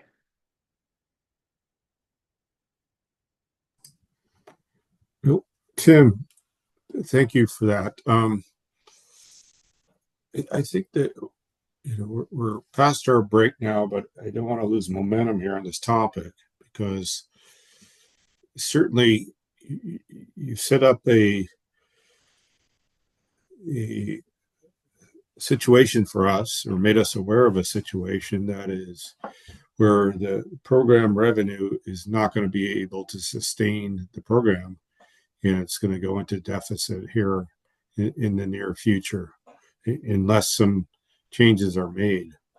And so I'm hearing there's still some uncertainty as to fully understanding why this is the case, but I'm hearing it's having to do with prescribed burning. It has substantially decreased around the state over the last couple of years. And so whether that's going to continue, is it climate driven, for example? Is it these other external factors? I'm not quite sure if we need to dig into this a little bit more before we could make any advisements to the state in terms of what to do. But, when you and I had talked also, we had talked about, well, do we need to make other kind of compensatory adjustments here, whether it's increasing burn fees or going to the legislature to ask for funds for this program to sustain itself, and how much. It appears we need $717,000 a year to sustain the program. And looking at the annual, the expenditures of the program. So, can you tell us a little bit more about what you would like from us here? Yeah, absolutely. I'm going to share one more graphic, Rick, that would help tell the story. And I'll take us up to the public comment, and then after that, we could probably hit that break. But I want to leave the group with this last projection chart. So what you see here is the new updates on there. Just for putting it on the record, the fund hitting a red line does not mean that staff are getting laid off. I want to be very clear about that because it's the public meeting. So this is an update based on reality over that same time period from 2017 through 2026. So it adjusted a few things. We are seeing increases in federal land revenues right now with the pace and scale, and that's that emphasis there, and the feds having the support from DC and all the initiatives on those activities, and also the support from partner agencies is helping with that. And then, but also it's only a modest 5% increase from 25 through 26. We're almost right on the dot with the projections for the other revenues on there, very close to what we were looking at there. So personnel increases reflective of reality in the COLAs based in what we're seeing. And then service and supplies was adjusted to just the 5% inflation with it as well. So just hitting kind of the new reality and the projection for the expenses, but also we over projected our revenues across it. So that's kind of taken that influencing factor into effect, that we still think that there will be an increase in prescribed fire because of the emphasis on it and the focus on forest health and restoration and wildfire mitigation. That is there, but it's also the reality of the looking at some other adjustments as well. So we'll summarize this information together. So along with the kind of the cheat sheet that I had here for folks to further digest and get it out to the committee members. And for folks, just take a look at it and identify what gaps we have and what more questions you might have with it. I think that's the biggest ask, Rick, that I would have of the group is what information is still missing from the picture for us to be able to influence and walk through program development and review of that. Rick mentioned maybe looking at the burn fees again, but we want to do it in a manner of equalizing the program with its space and needs. So that's where I think I'd want to leave the note with the committee for now. And And we'll make sure we get this out there because it's a lot to take in a 20-minute speed read with the information here. So. Yeah. Thank you so much, Tim. But with that, Rick, I'd recommend maybe we call public comment and then just flip flop the public comment and the break times, if that's okay with you. Yeah, we can do that. Sure. So at this time, are there any members of the public that would like to offer any comments or presentations to the SMAC?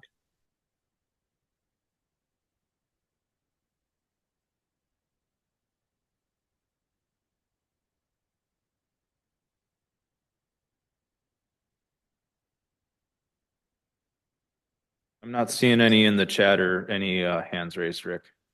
Okay, then let's move on to our break. We have 15 minutes for a break. So that would put us back here at, I have 10:42 now, so 10:57. Come back. Sound good? Sounds good. All right.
All right, Tim, I got 10:57.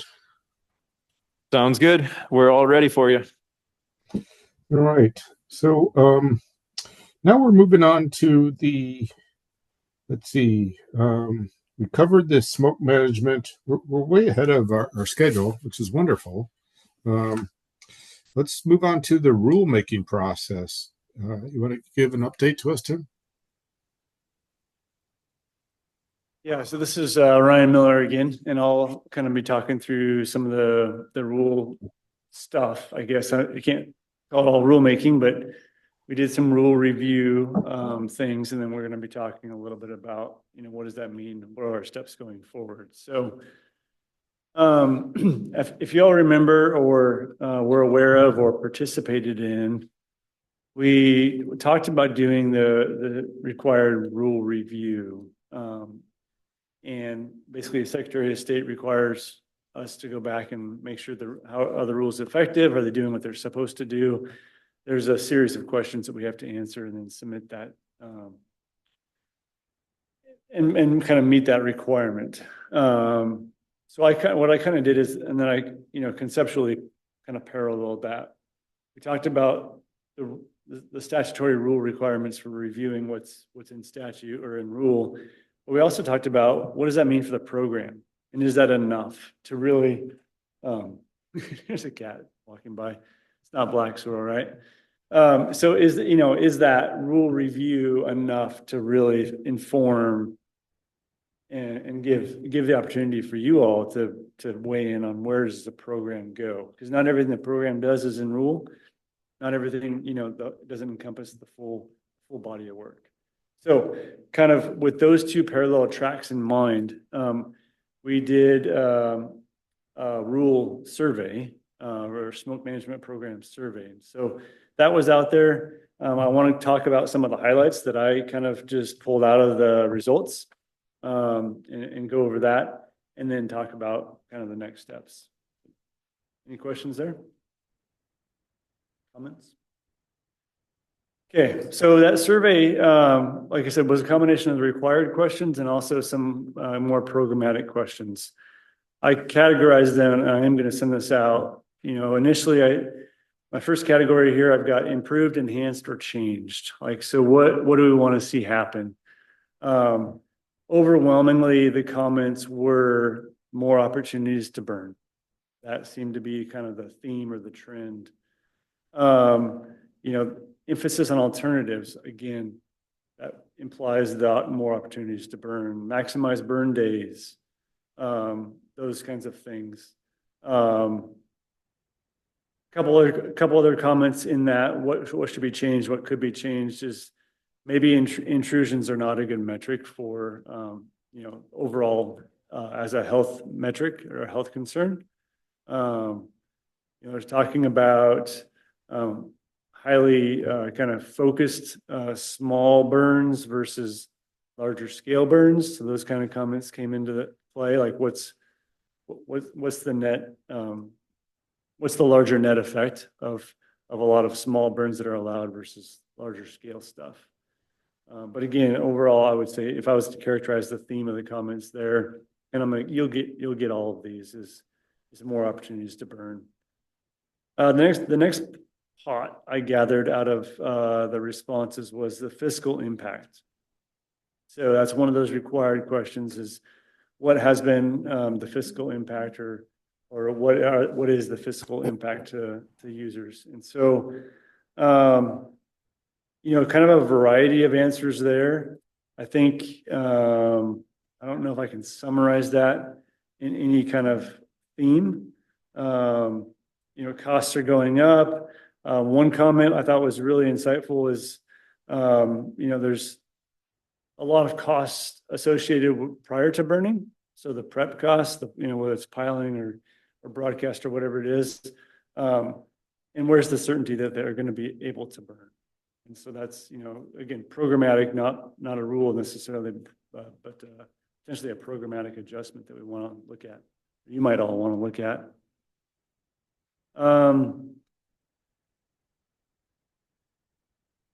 Yeah, I think that'll kind of hits on the fiscal impact comments. There's the highlights anyway. Ryan, on the fiscal impacts, those are specifically fiscal impacts to the burn applicants, Smoke management.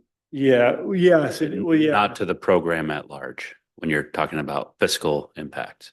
Fiscal impact to the program at large. So it's not just with like, how are we administering the program? It's what are the fiscal impacts of this implementing or the effects of the smoke management? Yeah. What are the constraints that the rules apply to individuals following the program?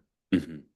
Those, yeah, not necessarily. So it captures both. There's fiscal impacts to the state agency as a result of the rules, and then there's fiscal impact as to Oregonians as a result of the rules. And so it's both sides of the coin that gets captured with that question. Great. Yeah, that's helpful. Kind of two things there, right? The fiscal impact to the program if there's not enough opportunities to burn so that you're not able to collect the fees associated, as well as the fiscal impact that you mentioned on that of the expenditure to prepare for burns that are not guaranteed. Kind of separating those two out. Yeah, some of the context there as well, and it's not one of the required questions, but when you bring forth new rulemaking, one of the required considerations is what impact will this have on small business? And so in that context, kind of like how is this impacting the economy of burning really? So is it or is it not? Yeah.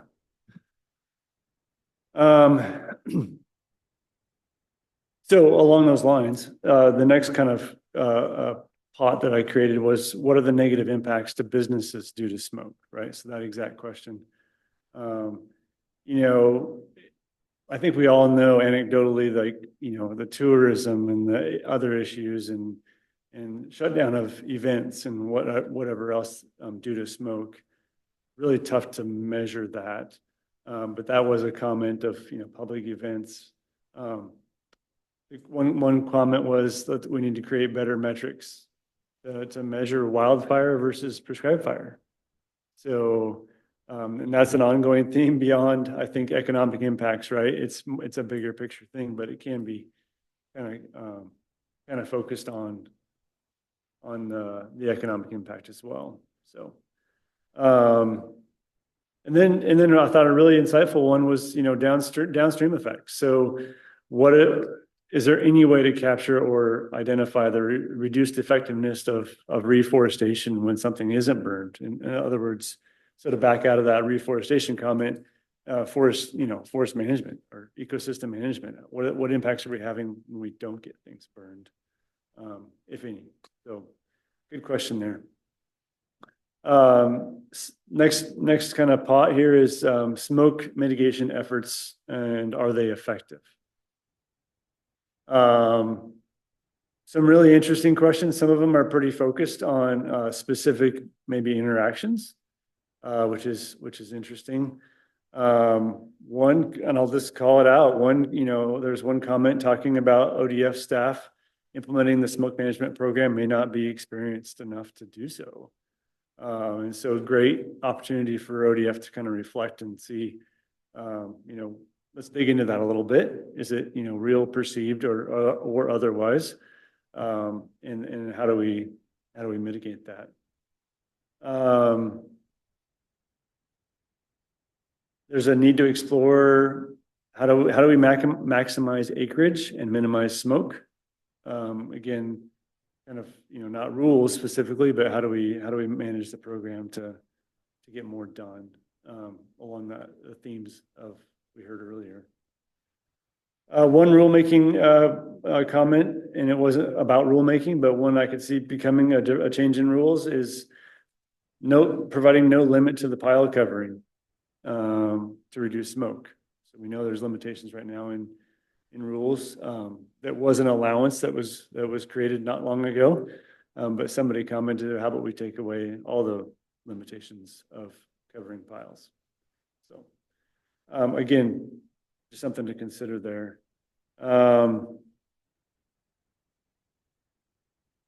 Yeah, another comment about local organizations collaborating with local organizations and their fields with our field staff to improve how we do things. Yeah, I'm not going to reread all of these.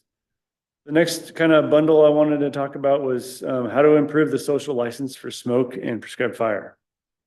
Somebody commented, we already have it. Like, well, in certain places, probably, may not be everywhere. Public education was kind of maybe the overarching theme here. And so we all, it's certainly not due to lack of effort, but maybe we approach that differently or something we can do within the program. Again, these are comments, for for everybody, the agency folks as well as this committees, because we want to be looking at how do we improve what we're doing here.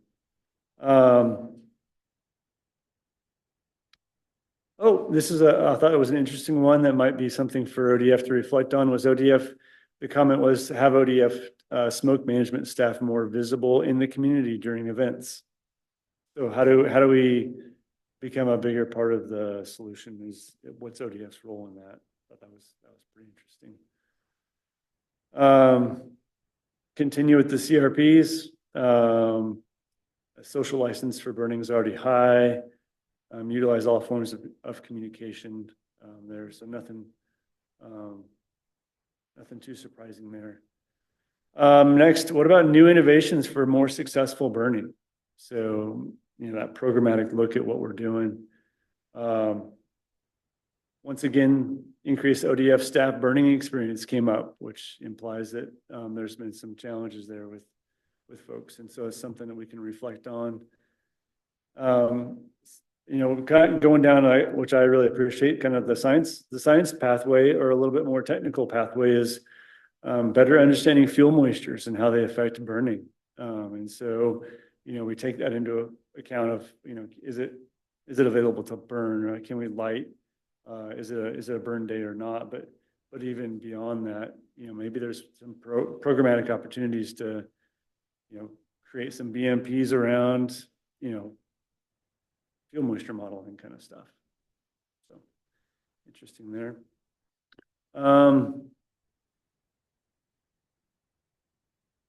Somebody said nothing new. Okay, keep it the same as always. CRP effectiveness. There was some comments about this, and then the next bucket I created was what's preventing communities from adopting the CRPs. And the overarching theme here was it's a lot of work without necessarily certainty in the outcome. And so inconsistent approval process, not worth the time, staff capacity. One comment suggested a grant program to fund local government staff to create those, as a additional workload. So there's definitely a theme there of it's a burden, and what that might be and what that might look like, and then what are the solutions is something you all can work on for sure. Along those lines, in addition to local, funding local staff through grants or otherwise, is there's a perception of staff limitations for state government as well, and maybe our ability to respond or other agencies to respond. So I know that's super high level, and it's really hard to kind of conceptualize all of those as I'm kind of rambling through them. But I just wanted to introduce some of the kind of the overarching themes and the main comments that we got.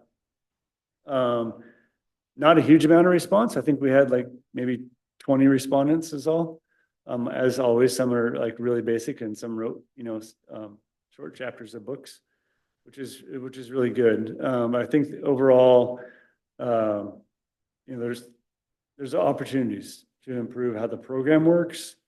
For me and the rulemaking side of things, we for sure met the obligations, and I'll be moving into timelines of things. I'll be submitting the rule review officially.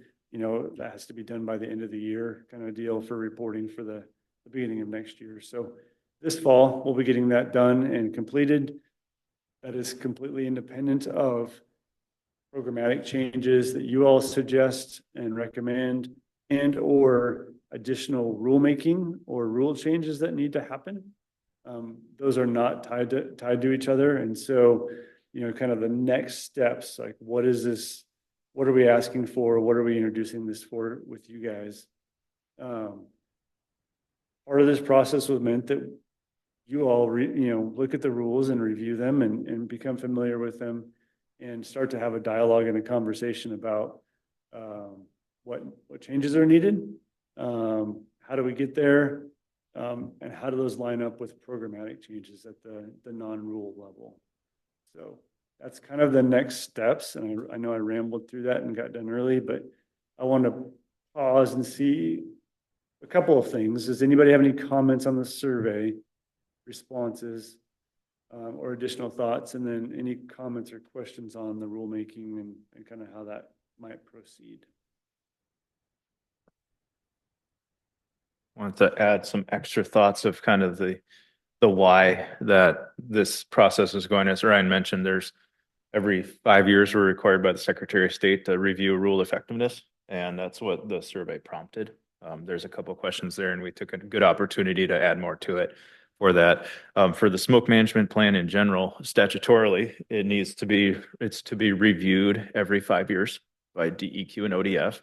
But between the two, if the two agencies agree to delay that, we can delay it up to 5 years. So the last program review was done in 2018. The rules were updated went out for public comment and were adopted by the Board of Forestry in 2019.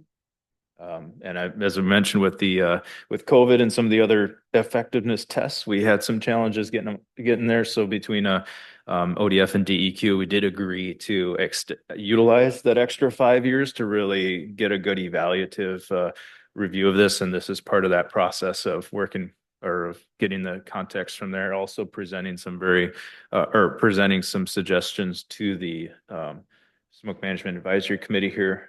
Some other external things that are going on at this exact same time that also caused some slowing of the process and to be really methodical with it is a lot of interest in the legislature on prescribed burning. We've seen prescribed fire bills in 2021, 2023, and 2024, instituting new programs. We've had a EPA, ODF, DEQ, U.S. Forest Service pilot in West Bend this spring that was fairly successful, and looking forward to the after action review report. That'll probably be out later this fall.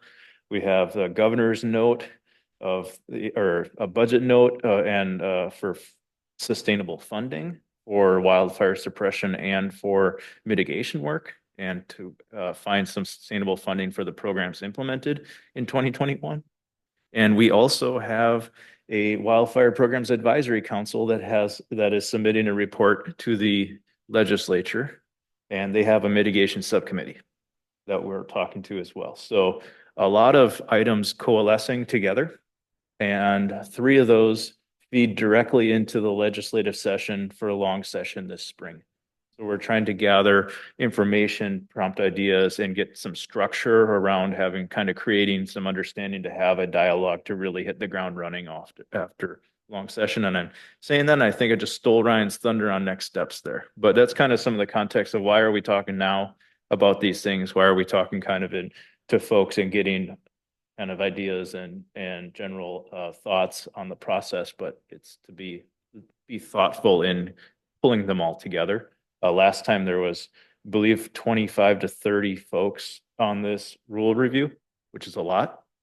So Ryan sent the survey to that group to get their thoughts now and to help with that process. So just want to provide a little extra context there.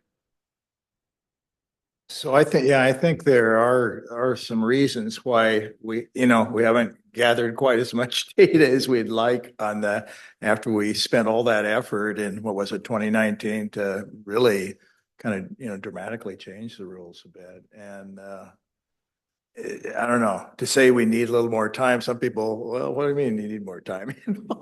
Just get the job done. Well, but if you remember, the governor said we're going to delay this now with COVID. We're going to have to go backward here and not have any fires here.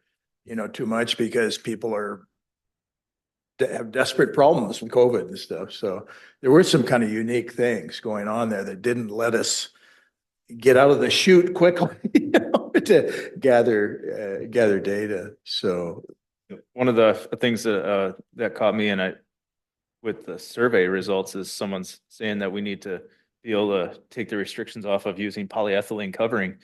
And I believe that restriction was removed in 2019, from my understanding. So, because it used to be a 10 by 10 foot square, and then I believe you can cover your whole pile now. So even over 5 years, that was still a comment, is just the education on the rule changes. That's my takeaway from some of this as well, which is a ODF DEQ outreach portion of it. So just a simple survey can inform so much of the work that the agencies need to do, and what we can bring to the committee for some recommendations. And the survey, go ahead. Can I add a couple comments? Go for it. Just reflecting a little bit about what I'm hearing throughout the day today is that there's still an appetite and a need to increase the amount of prescribed burning in the state. We still have a wildfire crisis going on. We're faced with a changing climate that is supposed to increase the duration of wildfire season and our smoke season. And you couple that with the health effects and the heat that we're dealing with, that's not going away. And so if there are, however, multiple reasons why prescribed burning is not increasing as much as we'd like, we could really only affect that, remove or effectively reduce the smoke management barrier, so to speak, to prescribed burning. That I would like to understand some of the reasons more fully why prescribed burning isn't getting as accomplished as much as we think, and really have a good handle on that. I'd hate to go through this whole exercise. We change the regulations and prescribed burning isn't increased because of these other factors. It would feel like that we'd gone through a great effort to something that is not effective. So, I want to look at those financials a little bit more, Tim, and dig into those and understand the trends. You had an opportunity to look at the tables and really get familiar with that. But I think we need some more analytics around this in terms of feeling confident that indeed smoke management is the limiting factor to us. And is it everywhere? Is it equal across the state, or is it, we talked previously about the state has a wildfire risk map. And, do we look at, just those areas, to try and reduce the wildfire crisis in those high risk areas? Does it have to be across the whole state or not?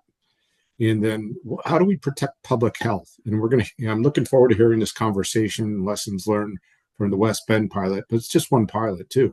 I don't know how representative it would be or replicable across other parts of the state, but it was a good learning experience, I suspect.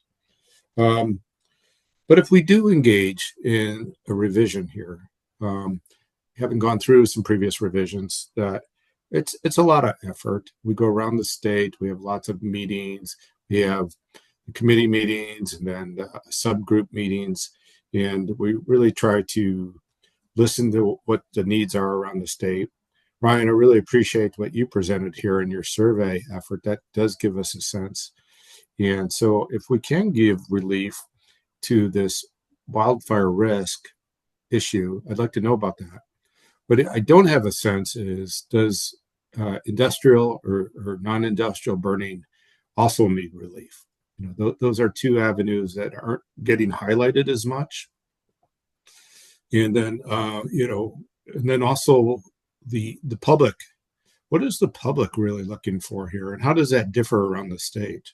Is the appetite in Bend different than what it is out in Baker? Is it different than it is in Medford? So, or around Oak Ridge. So I don't know. So I think we have quite a bit of homework, but my sense is if we move forward with the revision process, it's going to force our hand to answer these questions. And if we don't move forward with them, then we're more likely to move at a much slower pace, and it wouldn't really address, and stay current with the needs that are out there.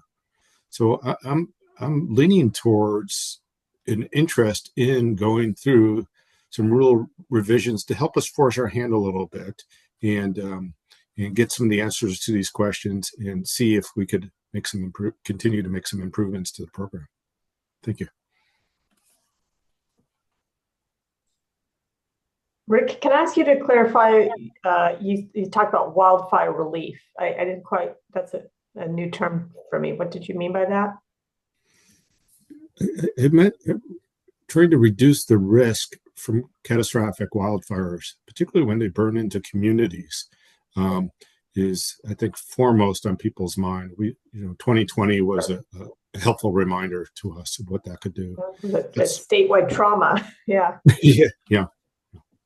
I want to defer to the voting SMAC members on comments, but I would like to share some thoughts and reflections whenever that time is right.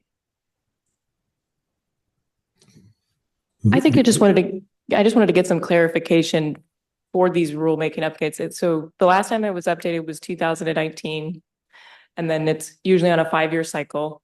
So then the intent was that if we go ahead and have a revision, it would start here in 2024 or 2025. 2025 is when we're kind of thinking of doing the kickoff and hit the ground running after long session. Okay, and then the alternative would be to push it off another 5 years, let the 2019 rules socialize, move forward. So what I'm kind of curious from the survey is if there was a question or any kind of comments that were received that were specifically for like knowledge and understanding of the 2019 rules, and if there was, say, a question about if we were to do more revisions, what would you want that's different? That's just trying to actually absorb, like, did the 2019 rules become absorbed? If we're seeing comments on there that are saying they didn't hear the polyethylene changes, I'm just curious if there was any dive into that, into more. There really wasn't anything specific to were those changes effective and then were they enough and were they right? It was more about program. And so fair enough. And then to clarify, so the rule review, the Secretary of State rule review is once, right? So it doesn't have to continue every 5 years. It's one time, 5 years after the rules were created. And then, so that doesn't preclude, though, a regularly scheduled rule review by SMAC, right? Why wouldn't you do that? Ask those questions, but there's not, the 5-year requirement isn't there anymore as far as officially formally reviewing the rules. So this will meet that requirement, but it's certainly so duly an opportunity to really dive in and see were the 2019 changes effective, and if not, what else do we need to do, or is it just education, or so forth and so on. So Ryan, just to recap, the Secretary of State requirement is fulfilled by what ODF has done. But Tim, to your point about what the statute calls for, what is the requirement to do a rule review or revision? There is a 5-year requirement in statute that on agreement, DEQ and ODF can delay that. So what's that time frame constraint? I will have that available after lunch. Okay. Right. I'll look up the statute and get some clarity just to answer this question, but kind of feeding into it a little bit, we kind of toss a rule review, program review, those terms around interchangeably.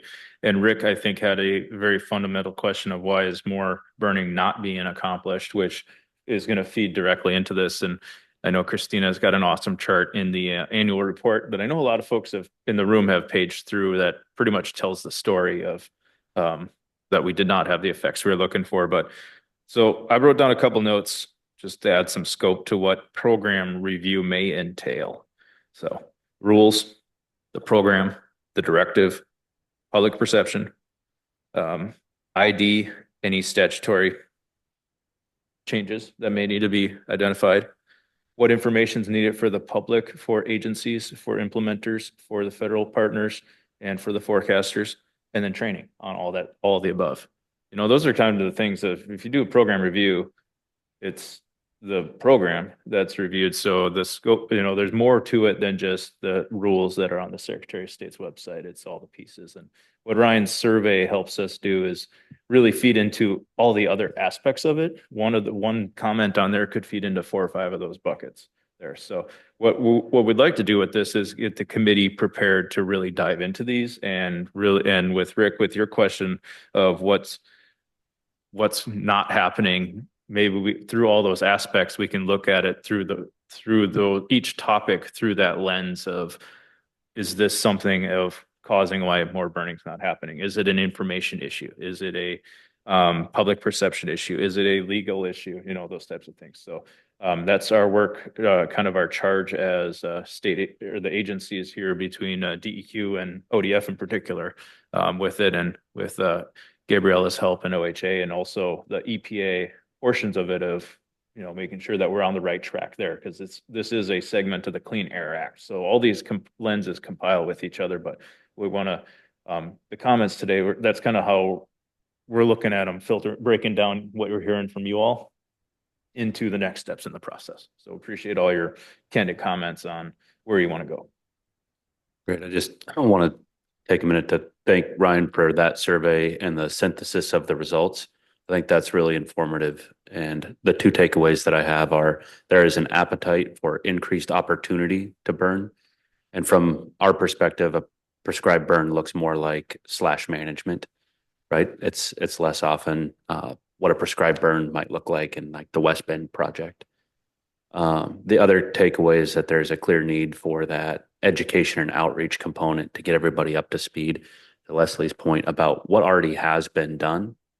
Because of the global situation in 2020, there might not be the same level of understanding of the current rules. So I think that's a really good point. We need to get everybody on the same page, and then identify if there are continuing issues that are in rule that prevent or limit the opportunities to burn. So thank you again for that work.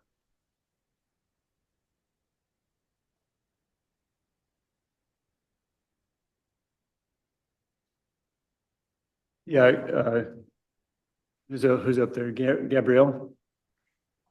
Thank you.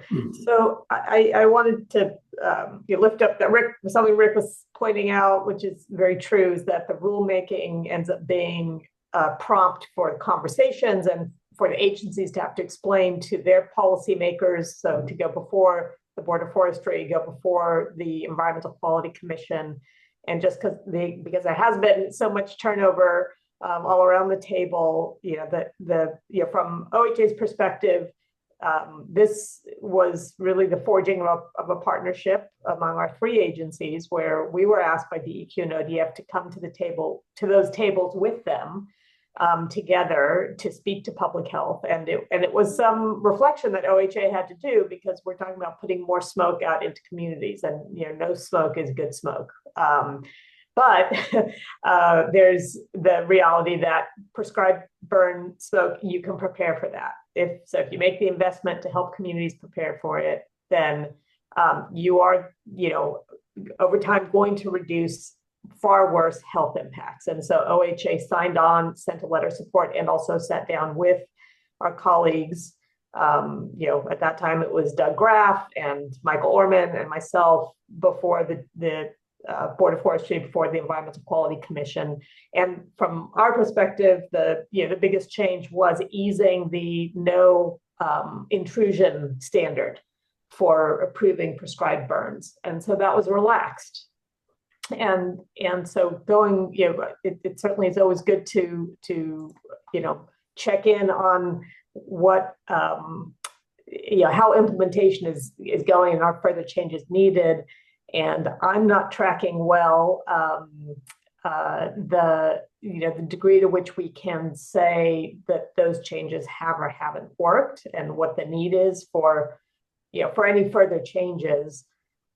The survey is important to capture, and Ryan, I think you pointed out some things, including need to do education because people aren't clear on what the rules already say. So lots of great insights from that.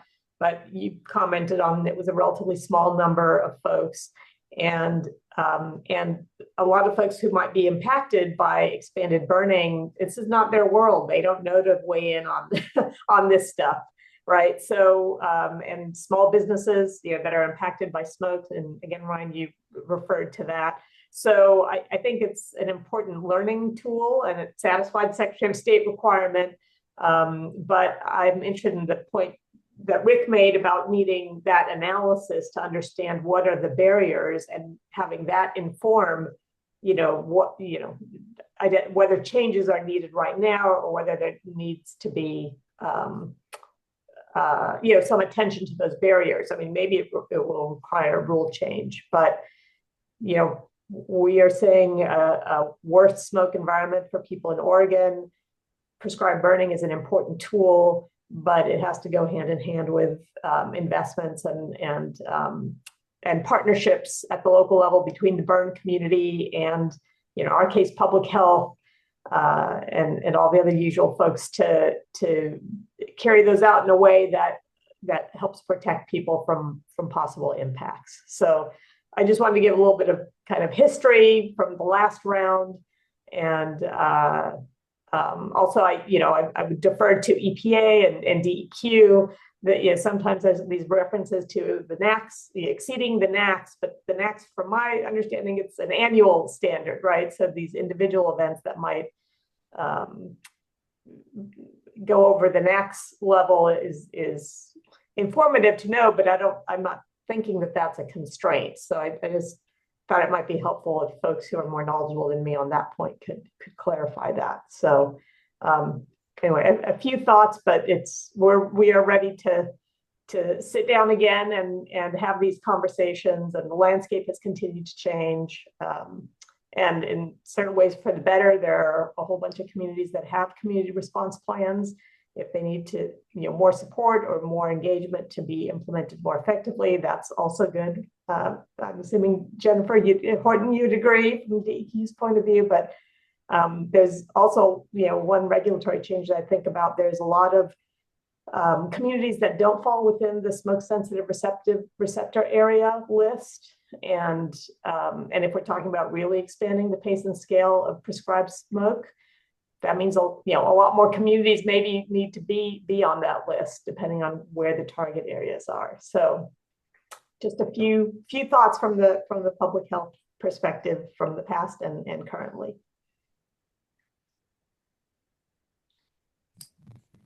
Amber, did you have your hand up? Yeah, I do. And again, Amber Ortega, Regional Smoke Coordinator for the Forest Service. I think Gabriella brought up some of the things I was thinking of, mainly the joint statement of intent by many of the leadership in this room, at least from the government-owned agencies, to work together to protect public health and to do prescribed fire. I'm happy to throw that URL in the chat if you guys want to see that again, but you guys are doing that work. So I just wanted to really give props and accolades to doing that cross-jurisdictional interagency work that Gabriella talked about, and to acting with urgency to doing that survey in order to identify the most limiting factors. That's pretty much outlining the main goals in that MOU that the leadership, our leadership has signed and intended. The other thing I wanted to point out as you guys review this, I'm going to put two articles in the chat. One is from the American Geophysical Union and one is from the National Institute of Health, talking about the importance of prescribed fires in Oregon, Washington, and California, but Oregon in protecting the public health of the rest of the country. So the Pacific Northwest not only has the highest burden of smoke exposure, but it also generates the most smoke for the entire nation. And these articles actually call out the lack of prescribed fire happening in the Pacific Northwest. And so I wanted to throw that in there, just food for thought as you guys start to look at the rulemaking. Is this is really the room where that MOU and some of the latest research on how to really mitigate big smoke exposure. This is where the rubber meets the road. This is where there's really actionable items, and this group not only has the responsibility but the power to really enact change. That's all I have.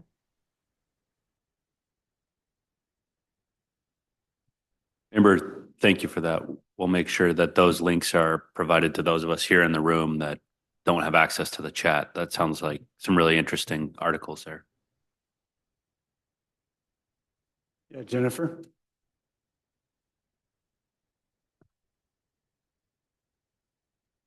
My unmute button is a little slow today, it looks like. So I just wanted to speak to some of the good points that Gabriella did raise. We do have specific communities that are protected currently by our SSRA goals and the smoke management rules, and expanding some of those protections to other communities in the state while still allowing for increased prescribed fire is definitely something that we want to explore as part of this next rulemaking process. We have some preliminary ideas for what that might look like, but obviously we're still very early in the stages of those discussions. But we do want to look at making sure that we are protecting public health in some of those communities that aren't SSRAs, and still opening those areas up around both, classified and unclassified communities for more prescribed burning. And then with the annual NACs, you're correct, Gabriella. It's not just a one-time exceedance that could cause an issue when you're looking at an airshed's attainment status. That is a 3-year average, and there's design values that go into that. So just because you do have a one-time, NACs exceedance from a prescribed burn doesn't necessarily mean that you're going to throw that airshed into non-attainment for PM. So there's a lot of back-end calculations and data analysis that does go into that determination.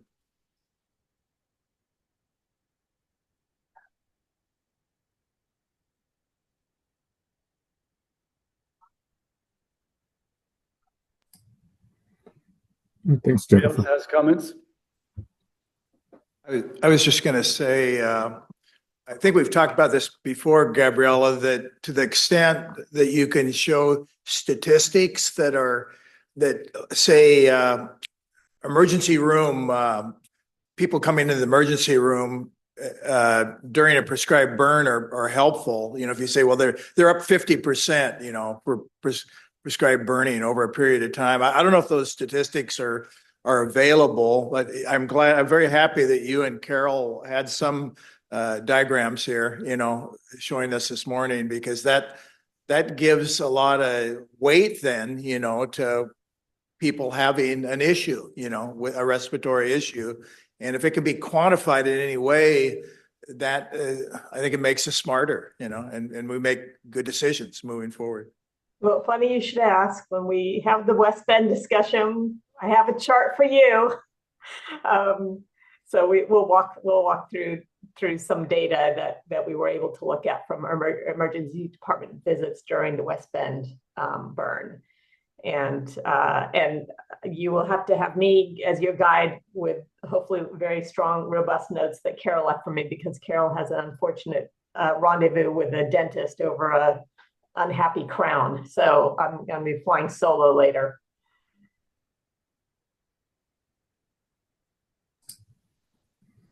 Yeah, Ryan, did you have any more to present on?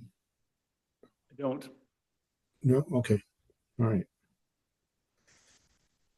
Interesting discussion. At this point, I'm wondering if there's any more to say on this topic, or if we want to move into a lunch break. Rick, I propose that we move to a lunch break and have an after lunch at bat for the forecaster report, the annual report with the metrics, and then the West Bend update. Yeah. I think that's one of the last topics, and we moved through the beginning of the agenda pretty well this morning. Yeah, yeah. Okay. So it's 11:42. So we've got an hour break for lunch. So we could be back at 12:42. Does that sound good? Works. Thanks, Rick. All right. Thanks, everybody. Thanks all.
So far this spring, I noticed our numbers are pretty normal, pretty close to normal anyway.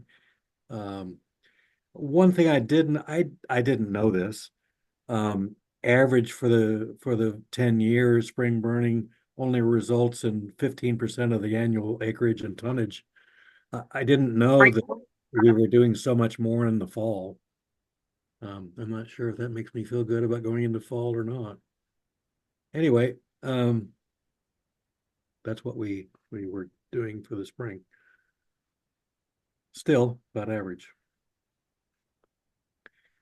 So four smoke intrusions, all from the West Bend project. And we'll get to that in a minute. Intrusion thresholds are the same as last year. Bend, Ashland, and Enterprise still have a 1 hour, a 2.5 1 hour exemption, so they can get above 70 for 1 hour or per hour and still be okay. It's just it's usually for those three locations, it's the 24-hour PM 2.5 that we need to worry about, and then of course max.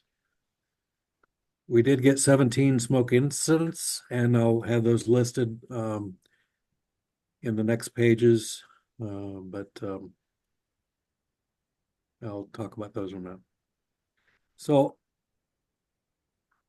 for this West Bend area, it's been really hard to bend and burn in this area. We've been, year after year, we try and find ideal weather conditions to keep smoke out of Bend.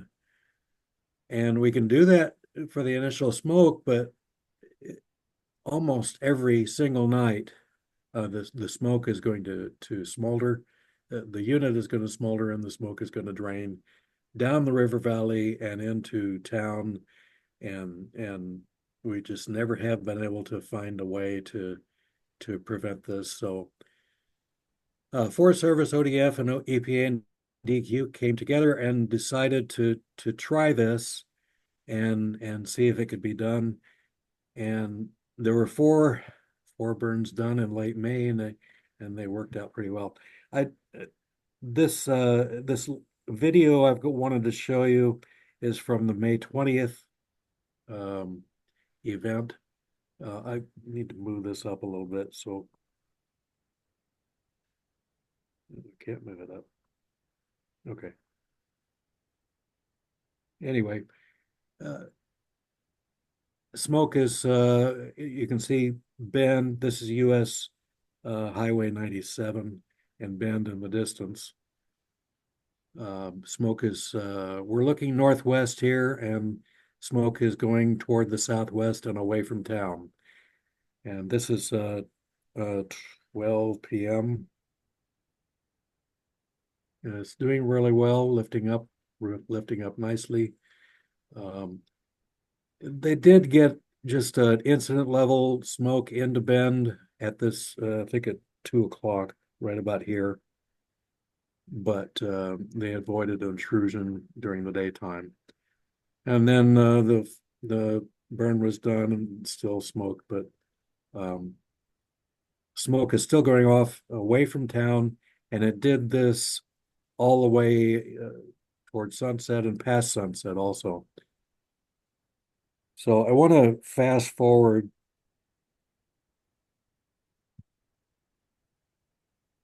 Here it is nighttime, and you can see this. Let me go back. Here it is sunset. Smoke is still going to the west or southwest and away from town. But these city lights here are now dimmed. It's late at night, and the city lights are shrouded by the smoke. The following morning, here's the burn site here. The smoke is still hugging the ground going into town, but this is when the intrusions occurred. And this was the pattern throughout all 4 burns.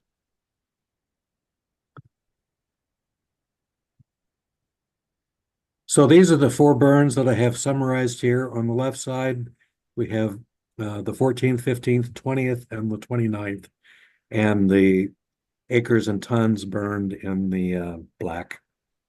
And in the next column, you can see that the white areas are in incident level smoke, so we didn't need to worry about that so much. Yep. As you can see, the smoke went into town. This is overnight. All these readings are after midnight, and most of them 2 to 3 hours before sunrise. And you can see that it pretty much occurred every night for at least a week. These burns smolder and drain into the town pretty much every night. So multiple nights each burn. So we did get intrusion level in the Bend with a max exceedance 3 of the 4 times. The smoke did drain into Redmond each night, but only reached intrusion level the 1 time on the 21st. So all this smoke was expected and worked out pretty well. That's what we had to do. Then these next 3 slides are incidents we recorded. Don't really want to spend any time with these. You can see all the times that we had incident level smoke in the Bend here, pretty much every night for a while. So notes, of the 17 incidents, 15 of them were caused by smoldering or contributed by the smoldering. There were 2 incidents that initial smoke went into the SSRAs and caused an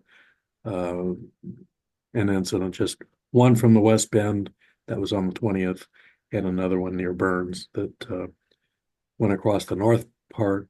The smoke went across the north part of Bend and also into Redmond. But the agreement between the 4 agencies made this possible, and it's experimental. I don't know what's going to happen next year, but we certainly a lot was learned from this, and we were able to burn some areas that just wasn't getting done in previous years.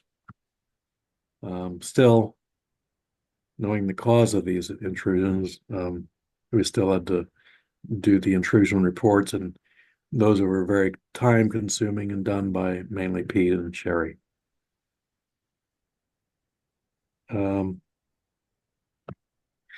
So leading up to this, on the left side, I have precipitation levels wetter than normal. This is December, January, February, wetter than normal, and then warmer than normal. And whenever you get more precipitation, you usually get more. Sorry. Whenever you get more precipitation than normal, you're usually in winter warmer than normal also. And that's what occurred up until February. Then on the right side, what happened in March, April, and May, we turned drier and slightly cooler than normal. So since we were drier, this is what we wound up with. Snowpack at the end of March was above normal, especially across the south part of the state.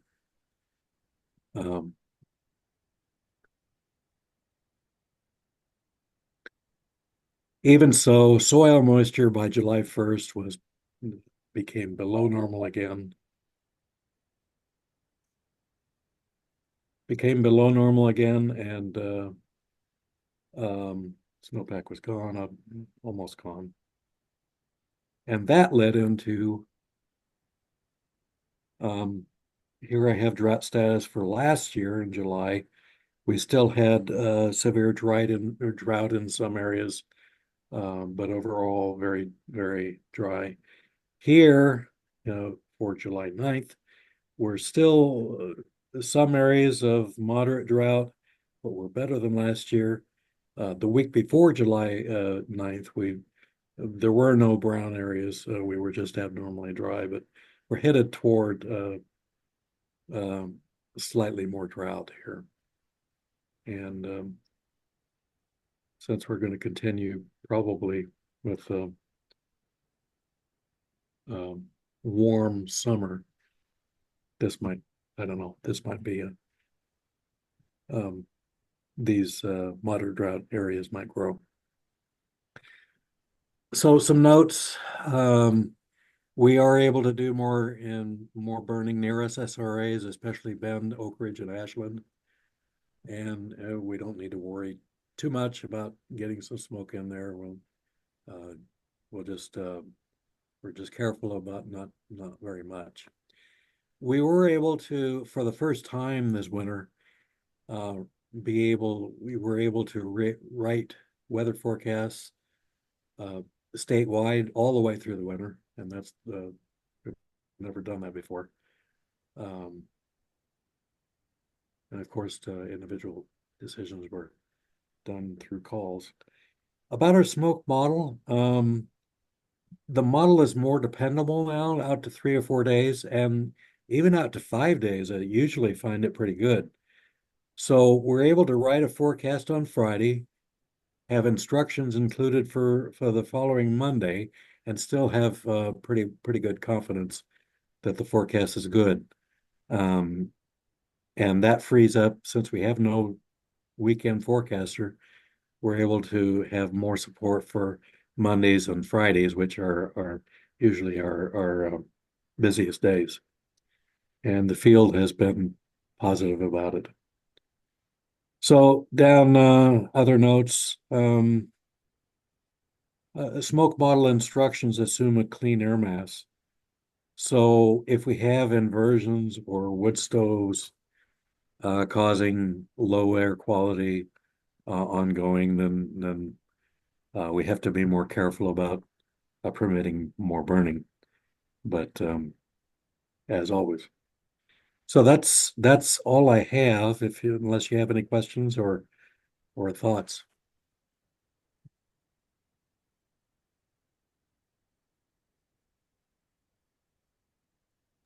Not seeing any here in the room, Gary.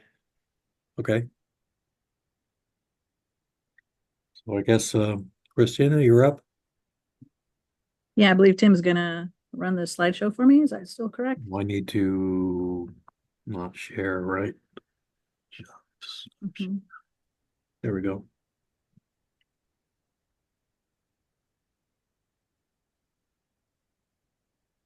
I Oh, think I'm I have the looking. wrong thing up there, Christina. Hold on. Okay. I'm like, I no, was not that having one.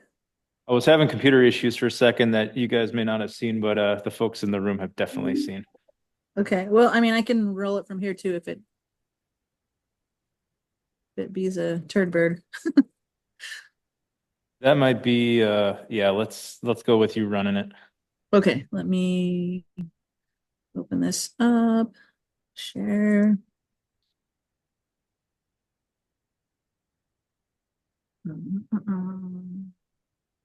Share.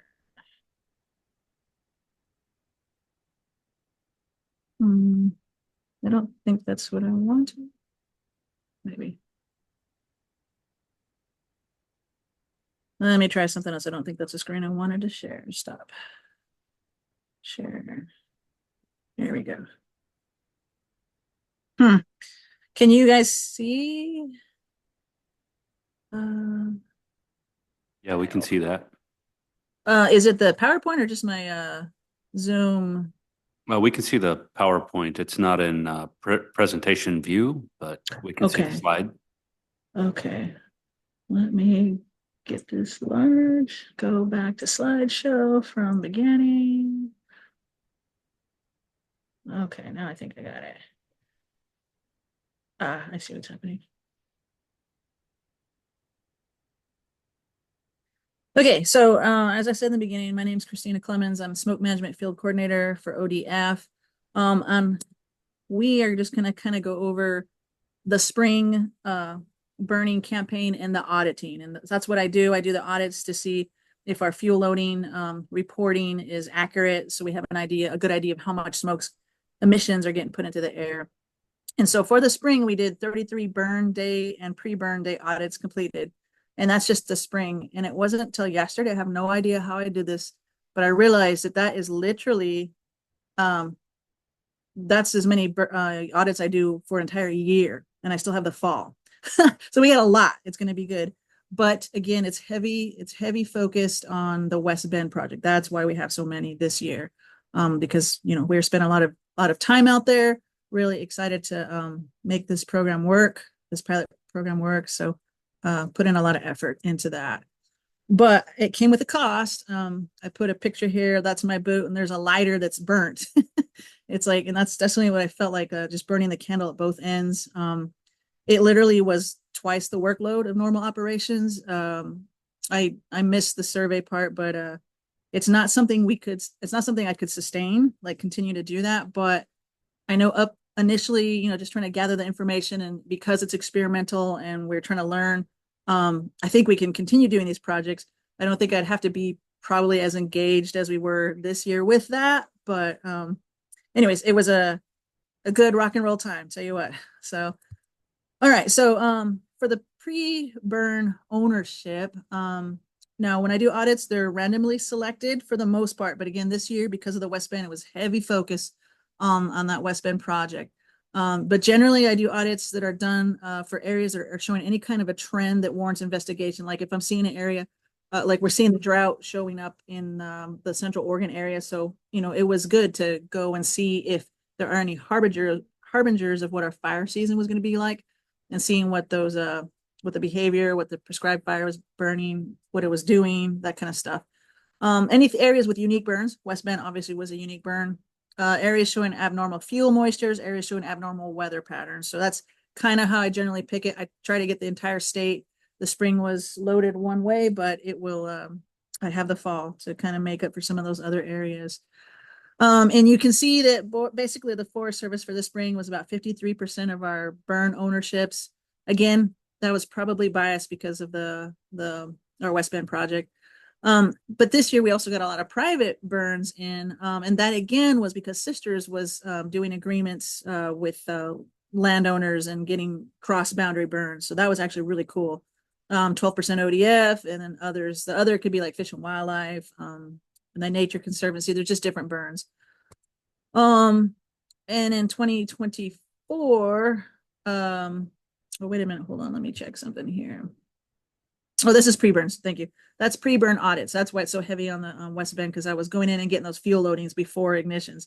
And then during ignitions, we still had a 44% for the Forest Service, 19% other, and then that 25% private, 6% with the BLM and 6% with ODF on the others. And again, the other and the private made up the second biggest ownership due to those agreements, those cross-boundary agreements, which I honestly, I believe that is the way of the future. That's one of the successes out of Bend, is it was forcing, in a way, created that large opportunity for all these different agencies to work together. They were building that social license. Bend did an outstanding job doing all the press releases and talking to people and getting those agreements in place so they could do those cross-boundary burns. And that is part of our mission, is to get the publics educated on the importance of burning and get that social license to increase and have that favorable view on burning. So I think the West Bend project in that aspect was quite successful. In 2023, the burn day tonnage, like Gary was alluding to, in the spring you get a lot of, you get a lot of burning in piles, and that's because of the fall. We do a lot more burning in the fall. You get most of your tonnage and most of your emissions, most of your acres done in the fall because of all the pile burning. And then under burning is quite a bit smaller. And this is, you can see the 2023, but in 2024, it's literally flipped. And that's just because of that West Bend project, but also the areas around it, like Sisters and whatnot, also taking advantage of the burning and the weather patterns and having, because when our forecasters were doing all that specialized forecasting for West Bend, I mean, that's the same weather patterns for the adjoining areas too. So they were, able to capitalize on the work that our forecasters were doing. So more underburning due to the springtime and West Bend for 24. So this fall, if we do this power slide again, you'll see that it'll probably flip. You'll see a lot more pile burns showing up because it would be the fall. And then did I skip something? Go back. Hey, real quick, Christina. I'm sorry, say again. Real quick, Christina, I just had a question. This is Leslie Newlamping, one of the committee members. The other category in your diagrams, is that then like municipal governments? What is typically other? A lot of times fish and wildlife. They invite us out to their burns as courtesy, just to play nice in the sandbox. And I just like keeping that relationship with them. And because also on a fish and wildlife burn, it can also be like a different agency. I was going to say Tennessee because they might be burning on land that's not, so. Okay. Thank you. Yeah, for sure. All right. So in 23, again, we had burns that were kind of equally across the board, either under or over reported. And that's pretty typical since I've been doing this. That's really typical. But this spring, all burns and pre-burns and burns were within audit range. And I believe that has to do, again, with the West Bend, because we focus so much time working with Rick Graw and Richard Pasquale and the different folks out there in West Bend, and going out to the same units over and over and over, doing fuel loading transects and whatnot. And so they were able to adjust their tonnage that they were reporting because we were getting all this live data coming in constantly. So I think that was really successful. It was a ton of work, and it was successful. Yeah, so I'll leave that there. Public education. So one of the cool things that came out of that West Bend burn, and also we went to Sisters for the safer burn, is they were doing some FEMO training. And so I just got to get out there and live do our simple methodology. And that's the method that we use for the state as the official. And so I got to train these FEMO folks how to do the fuel loading estimates. And hopefully the more people we get out there learning how to do your fuel loading estimates, we'll get better data into it. Now, one of the things I noticed interesting on the fuel loading is in the winter of 23, we did a bunch of fuel loading, and we noticed that the fuel loadings were being reported somewhere around the 4 tons an acre, something like that. And I had about 7. And so then in the spring, they upped it up to 7. So then we were matching like just beautifully. And then all of a sudden in the fall, we went back down to 5 tons. And so I just discovered that yesterday. So I don't know if what happens sometimes is when a burn boss will give their information to a dispatcher and the dispatcher will input the information. And so it may have been just a dispatcher just said, you know what, I'm just using 5 tons per acre. Because then all of a sudden the units just went to 5 tons. But like I was showing on that previous, they're all within range. So I mean, it's okay, but it's just part of that adjusting it back and forth and finding that fine line. I just, again, since I'm the manager for the audit program to have somebody say, we're just going to use 5 tons for everything. It's kind of like, where's the brick wall? It's hard for me to cringe at that, but we got, we did accomplish what we wanted. We're all within range. So that's cool. Okay. So going back, public education. Yeah. We got some great opportunities to capitalize on teaching people out there, teaching our interagencies folks. And just when I'm out there in the woods, I had a lot of private, because there's a lot of bicyclists, hikers, recreations, just asking what's going on, what's doing. And I would just like show them, here's what I do, happy to share my craft. So that was fun. And then the partnership and collaboration, which I've touched on a bunch of them. We literally this spring we were at the ocean getting fuel loading and partnership with folks, and all the way up to the high Cascade deserts, the high deserts. And I really was impressed with how much public information officers, PIOs, that Bend used. And that's a shot of some of the PIOs. They were right out there on the ground with me in that smoke, traveling it, talking to people. Every day there was like a whole squad of them out there just educating the public. And that just went miles and miles and miles, in my opinion, to help people. There's press releases every day. So the community was they knew what was coming. They knew how to either shelter in place or go somewhere else. And like Gary was saying, most of those intrusions are happening when everybody's inside asleep and protected. And it's not necessarily when they're out recreating. The people that came to recreate would educate them, like, here's the risk, here's what you could do. Bent over backwards to help people find good trails. It was just excellent. I can't say enough about just kudos on that. I think they did an excellent job on that.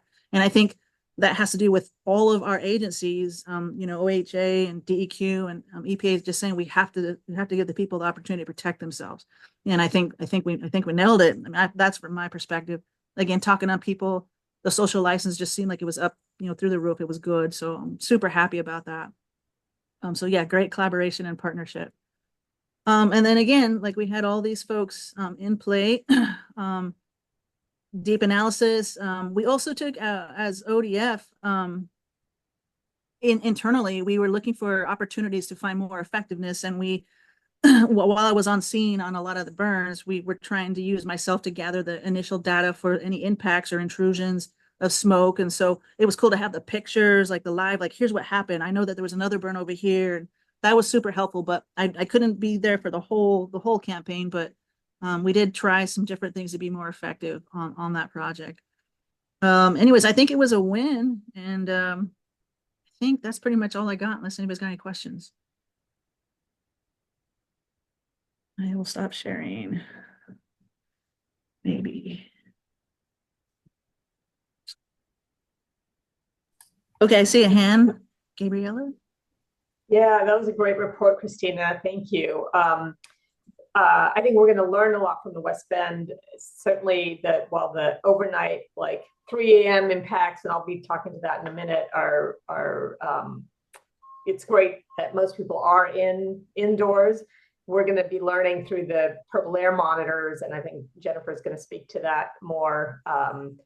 Like, what is it like in people's houses? And not everybody has, smoke-free houses, but certainly better than people out recreating and, working outdoors and all that. So it definitely is better. Although we did see intrusions into the morning, late morning. But for me, can you just give a really thumbnail description of what an audit, the parts of an audit, just so I can understand when you say you're auditing, what do you do? For sure. Yeah. Okay, cool. What I basically do is I go out before they ignite, if I know a unit's going to get burned, and I do a modified transect, a Brown's transect. So I lay out a tape measure and I count the sticks and I find out what the fuel loading is. And I for underburns, I'll run it through a blue sky so that it takes in the moisture and the weather predicted so I can get the consumable tons, because what I come out with is the available, like if everything burned, this is how many tons is sitting on this piece of ground. And I really push and campaign for that, because when you're on the ground, you're really seeing what's out there individually, case by case. You just get a better estimate. What had happened before is people were just copying and pasting whatever was on the burn plan 25 years ago. And obviously the fields have changed. So I do that part. That's my pre-burn audit. And then the smoke day or the burn day audit, I take pictures of the smoke, I take pictures of the behavior. So I'm tracking and I'm telling what the forecasters, here's what I saw. They might call up, is like, is it doing this? Because we can see a column from the satellite. I'm like, oh, and so we're trying to like ground truth it basically. And then I'm also just trying to, our part of our, the directive says that 1% of all burns will be audited to make sure that the fuel loading is coming up. What they're telling me is the same as what I'm finding. So we have, because I've had like mom, pa loggers say, we have 300 tons. I get out there and they got 3,000. It's like, okay, let's talk about this. Let's educate that. So it's just keeping people honest, monitoring that air quality and just ground truth in it. Awesome. That's super helpful. Thank you. I was taking audit at face value and I'm like, I'm going to ask what exactly that means. So thank you so much. Great. Thank you, Christina. Thank you, Gary. Let's move on now to the West Bend update. And I believe Jennifer is going to lead us off with a DEQ perspective. And then Gabrielle, we'll get to you.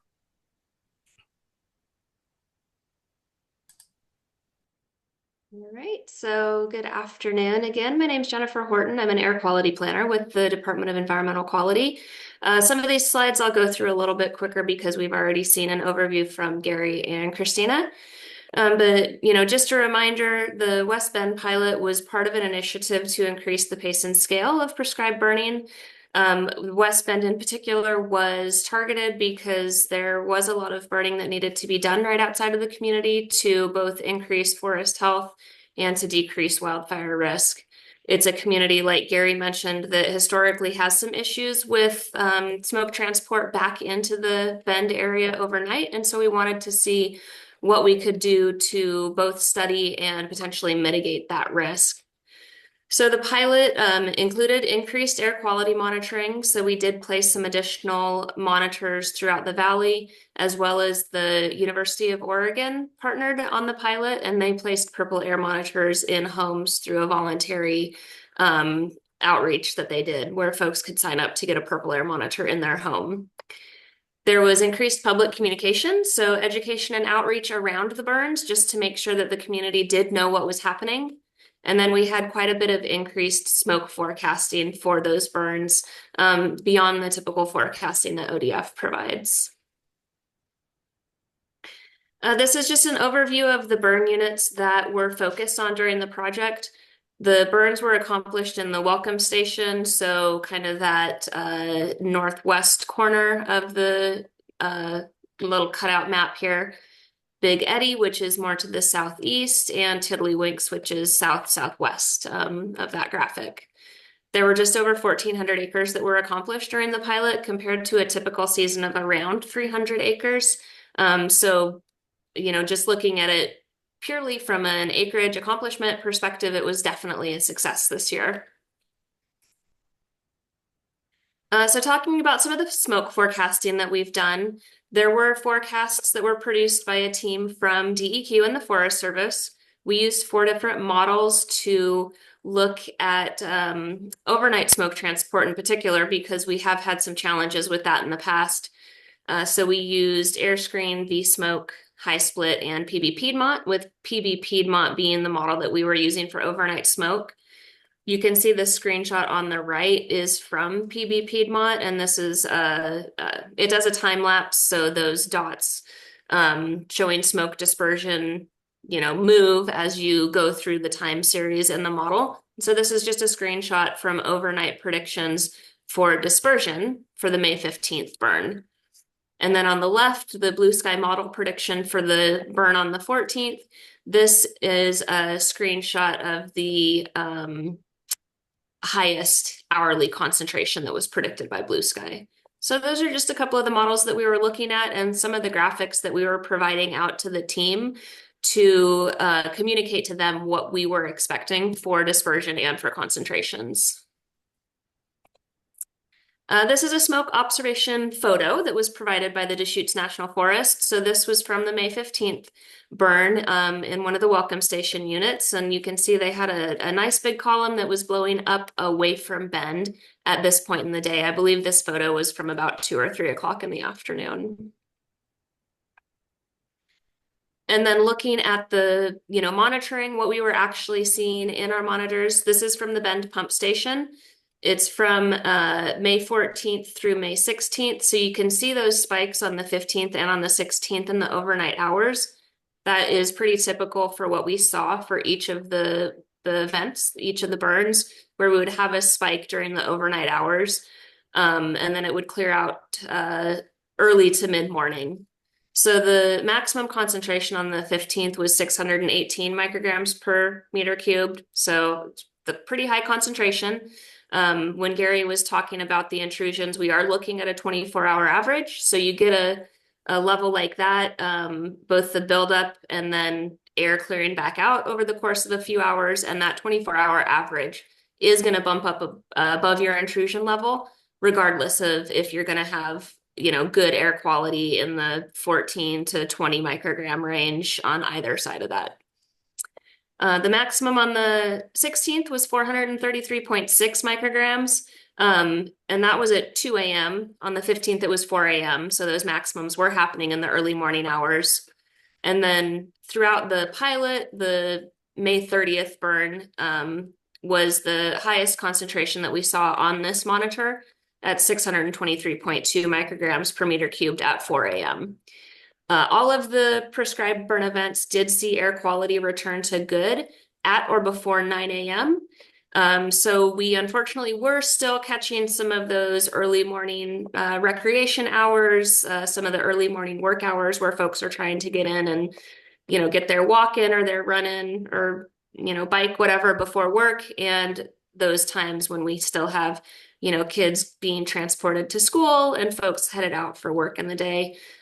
We did still have some higher concentrations during those hours. So right now we're in the research data analysis phase. So from the air quality perspective, from DEQ's perspective, we are going to be gathering data from a variety of air quality monitors. It will take a little while to get all of the data accessed and downloaded and analyzed, but we are looking at 4 different sources. We'll have the indoor air quality monitors that the University of Oregon's looking at to see what some of those indoor air quality impacts are or were, because, obviously it's good that it wasn't happening during the afternoon and evening hours when folks are out recreating, but still concerned about what people are experiencing in their homes during those early morning hours. We'll also be looking at satellite data and meteorological data. So we are just really trying to determine the extent of smoke dispersion and movement throughout the day and overnight hours. We have a pretty good general idea of what was happening just based on previous research and on the forecasting that we were doing during the project. But we're trying to just get a better idea of that extent. And then we're also trying to analyze the data that's coming out of the models that we're using and how we can potentially, make that better, what type of corrections maybe we could be making to those models in comparison to what we're actually seeing on the ground.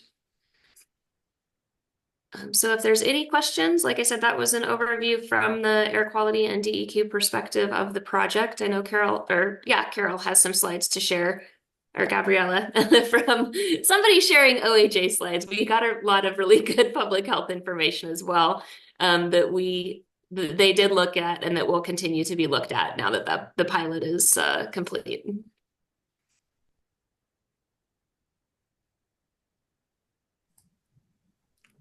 Thanks, Jennifer. Any questions for Jennifer?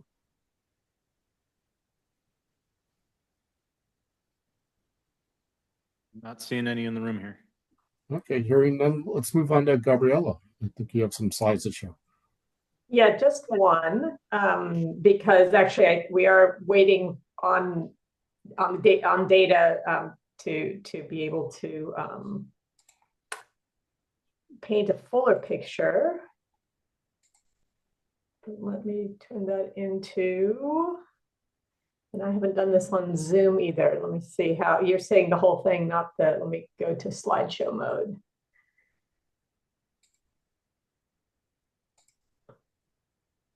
There we go. Okay. So I'm just going to be sharing this one slide with you, and I'm sorry, let me get my notes. So I'm trying to channel Carol here, who couldn't be here because of a dental emergency.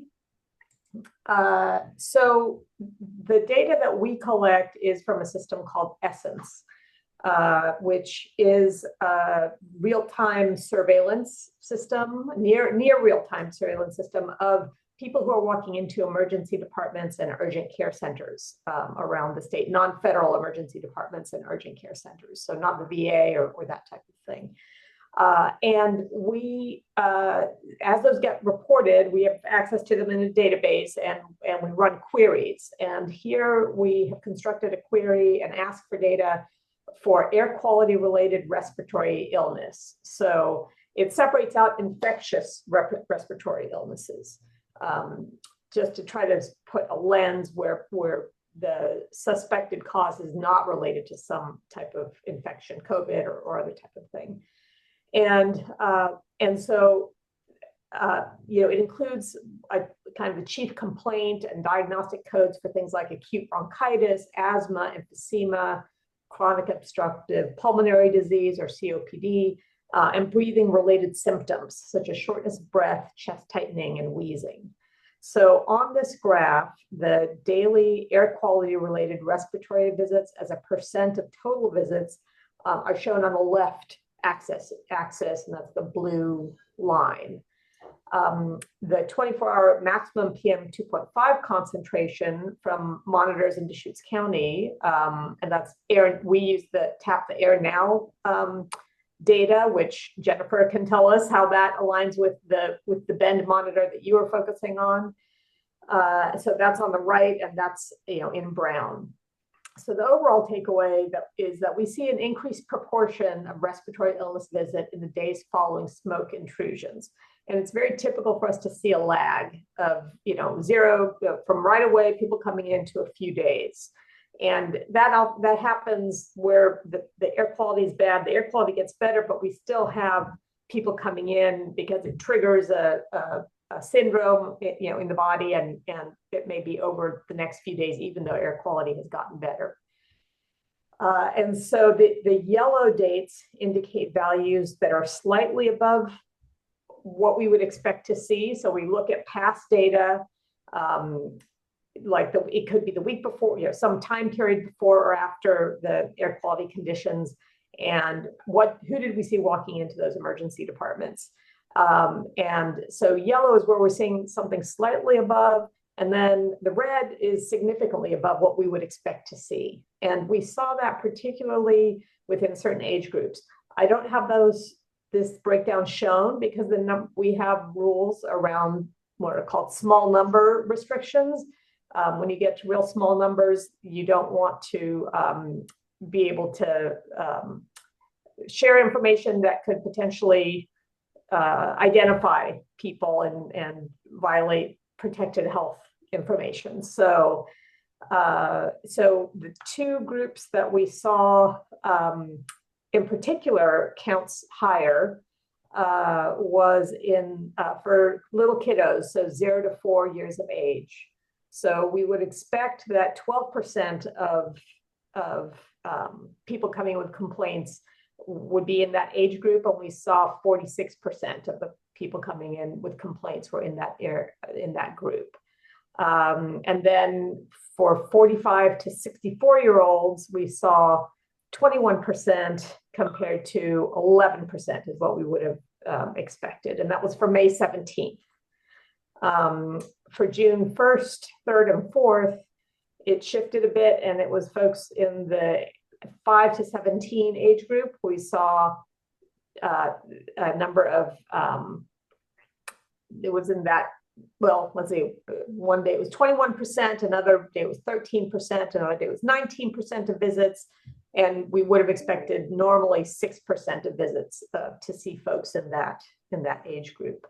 So, people may have been affected by infiltration of outdoor air indoors, since those intrusions were during the night. And we are going to learn more about this from the indoor purple air monitoring that's being done by the Bend Prescribed Fire Research Group for the West Bend pilot. And just recapping, I guess Jennifer covered when the smoke intrusions were reported. I'll say, Jennifer, the ones that we were looking at were on May 13th. That did include a smoke incident in Redmond. And May 16th, about 1 a.m., May 21st, I think from 4 to 5 a.m. and on May 30th from 3 to 7 a.m. And the peaks on May 15th and 16th and on May 30th are the 24-hour average. And they are, I'm saying here, they are the PM 2.5 values from that DEQ's Bend pump station monitor. The middle peak with the red dot on May 24th is a 24-hour average PM 2.5 value of 98.1 milligrams per cubic meter at the Sun River Three Rivers school monitor. And so that may not count as an intrusion because it's outside of the Bend SSRA. We weren't sure about that, whether that would count or not.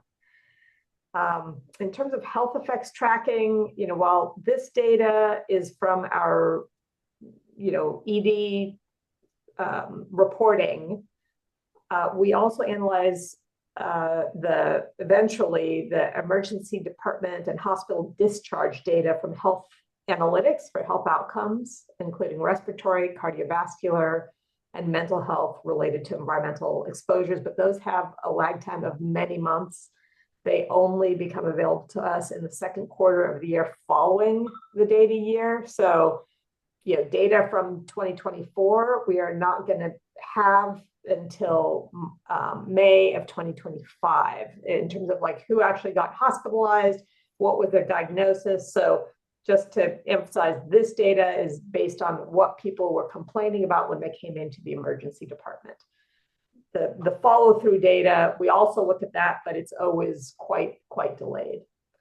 So that is, I'll leave this on for a minute in case people want it, but that is what I wanted to share in terms of the health data, to the request earlier. And I'm sorry, I'm trying to get out of the full screen mode so I can see folks.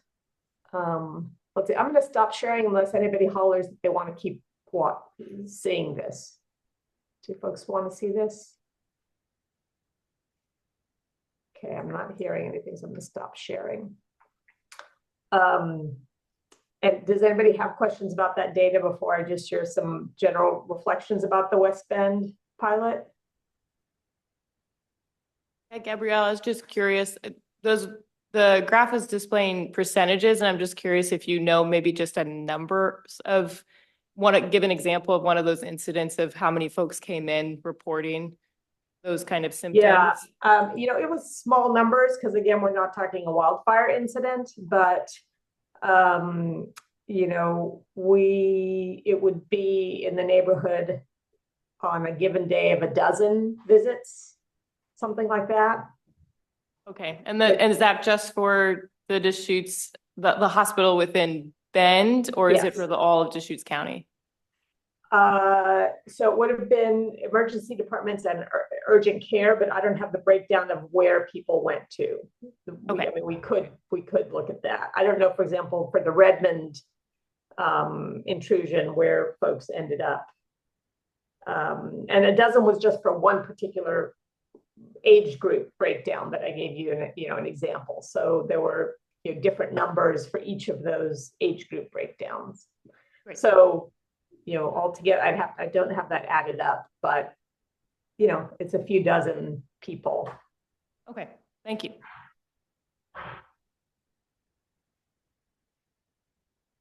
Gabriella, would it also be possible to provide some data on metrics around like a per capita so that we can get a sense of, is it everybody in the community or is it a small portion of the community? Clearly we're seeing a small portion of the community, right? And so this isn't, it depends what you're comparing it to, because this isn't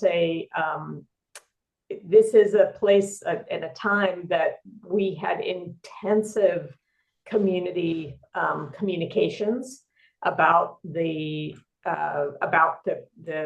West Bend pilot and people taking steps to protect themselves.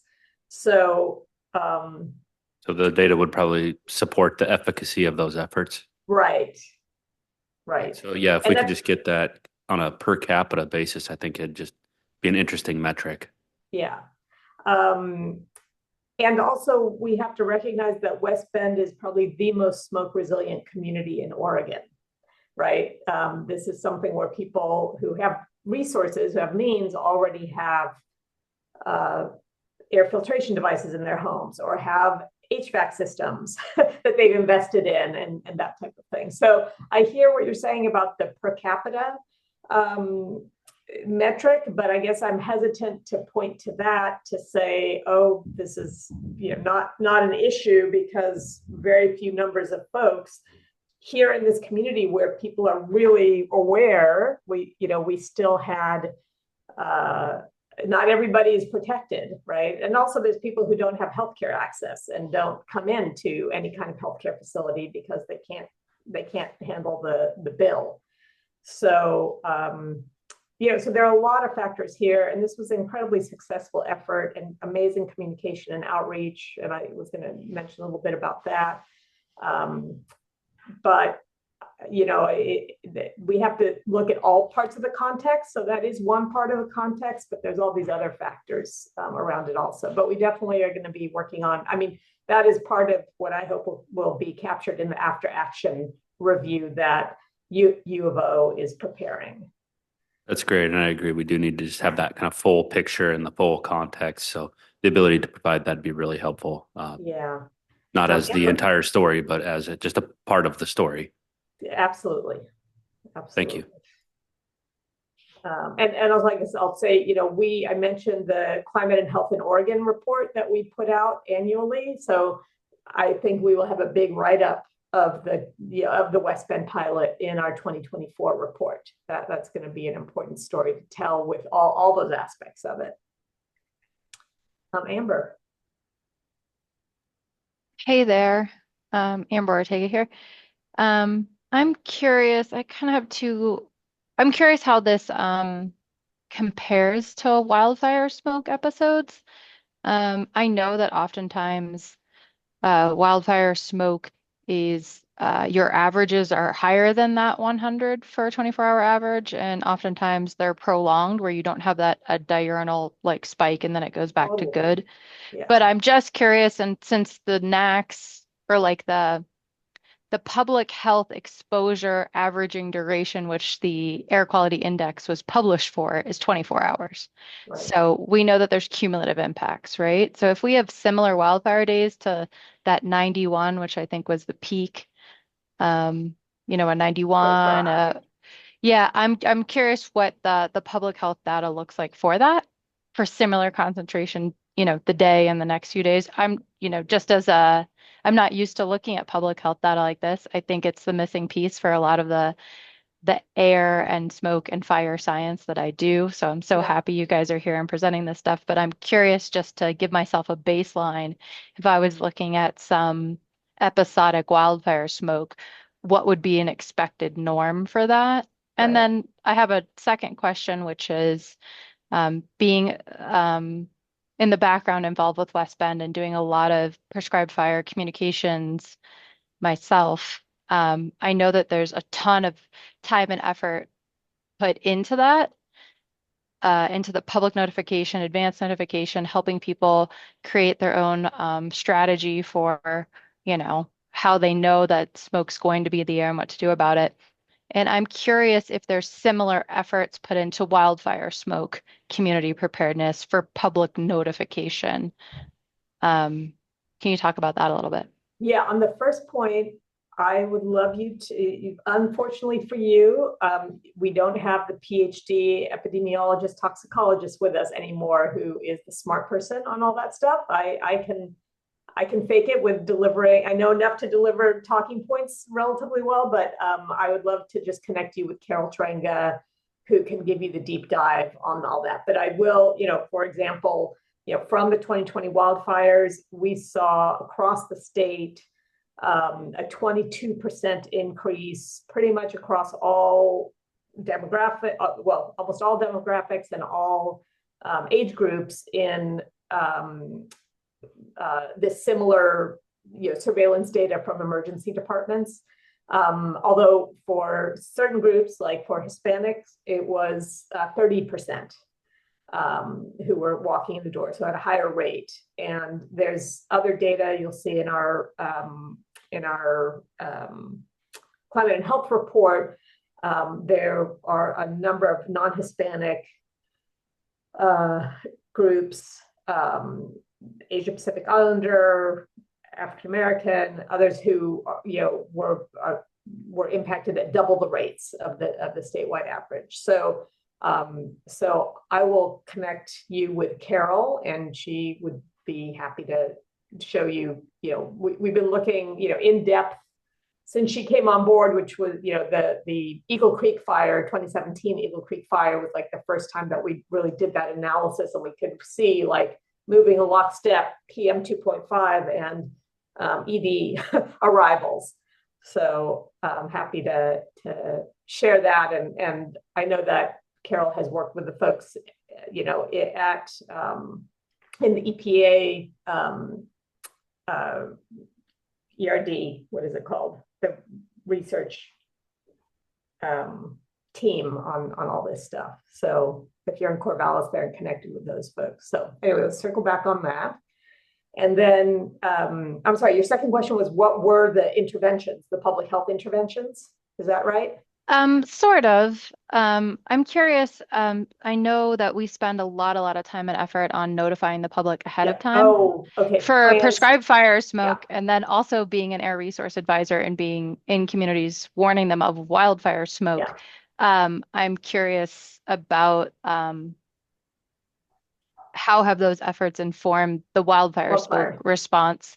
And I also have like a weird question about like 4th of July. I'm sure you have a bunch of ER visits that are unrelated to respiratory, but we know across the country, generally July 4th and 5th are automatically removed from the data year for NACS calculations because they're known to be an exceptional event.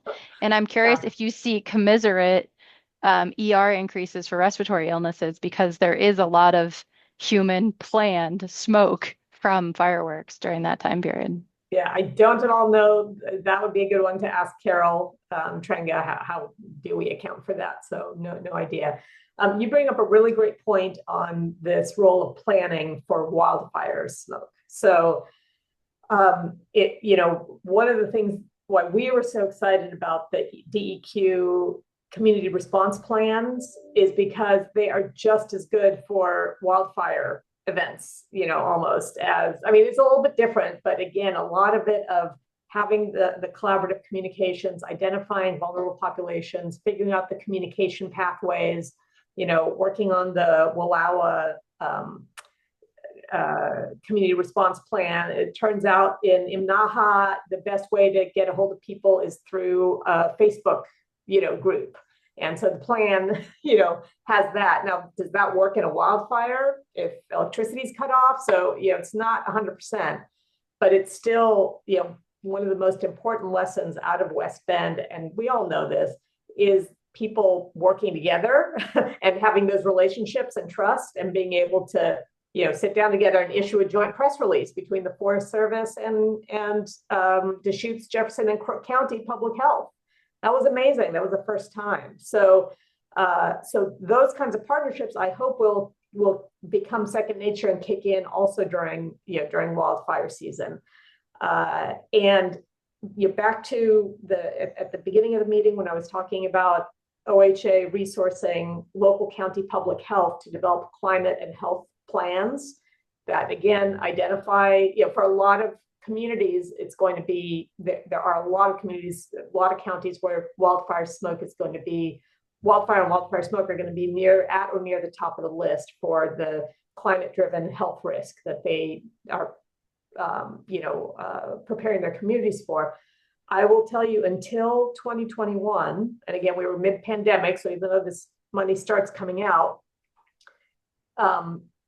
local county public health, the only environmental health work they did was, with a few exceptions, like in the Portland metro area and maybe Benton County, the only resources they had for environmental health was license fees from food and pool and lodging facilities that get licensed and inspected. And that was environmental health in most counties. So we are really at the beginning steps of those folks hiring people, to do this work. And Deschutes County was out front, they are better resourced and they have been, such ground zero for smoke that they really are out front. They're the best prepared community. I would say, Ashland, Medford, very well prepared.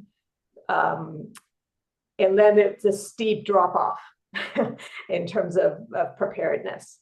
So we have a long way to go, but I think the CRP model modified for, adapted for a wildfire is a great model. And that's part of what we've been asking the county public health folks, to do. How are you going to, who are the populations? How are you going to communicate with them? What are the health risks that we're looking at? How are you going to monitor the outcomes of your interventions, things like that. So they're working on those plans, but you will see, even in this most intensively focused on area, we have one amazing climate and health coordinator for 3 counties. So we have a ways to go to recognize the need for that investment, and but that helps get the social license, right? And the Forest Service communications lead, Jamie Ollie, went with Sarah Worthington, who is that Deschutes, that Tri-County, Deschutes, Jefferson, Crook climate and health person. I mean, they were going to the senior centers and the community centers, and they were out there, boots on the ground, alerting people. And Deschutes County was coordinating with their people who work with adults in care facilities and foster care youth, and outreach to all the health clinics and things like that. And she was stretched so thin and did an amazing job, but we need more of her across the state. Thank you. And I have one super quick follow-up, which we can just take offline too. Similar to what Aaron mentioned in the chat, that ED visits and admissions to the hospital are just one form of health impacts. One of the things I've noticed is the mental health impacts of smoke. Yeah. And I was in Bend during some of the implementation, and I was surprised at the amount of smoke I could see from town, because I live in the Front Range of Colorado, in Denver and Boulder, Colorado. And we could not do that in Boulder, Colorado, even though they're kind of similar sociodemographically active communities. There would be a lot of stress and anxiety from just the visual of smoke, having been impacted by wildfires close to the community. So I'm curious what metrics we can start looking at to assess the mental health impacts from smoke. No, that's a great issue. It's an emerging issue. We did produce, I can't remember now, if it's 1 or 2 years ago, a youth mental health, a climate change and youth mental health study.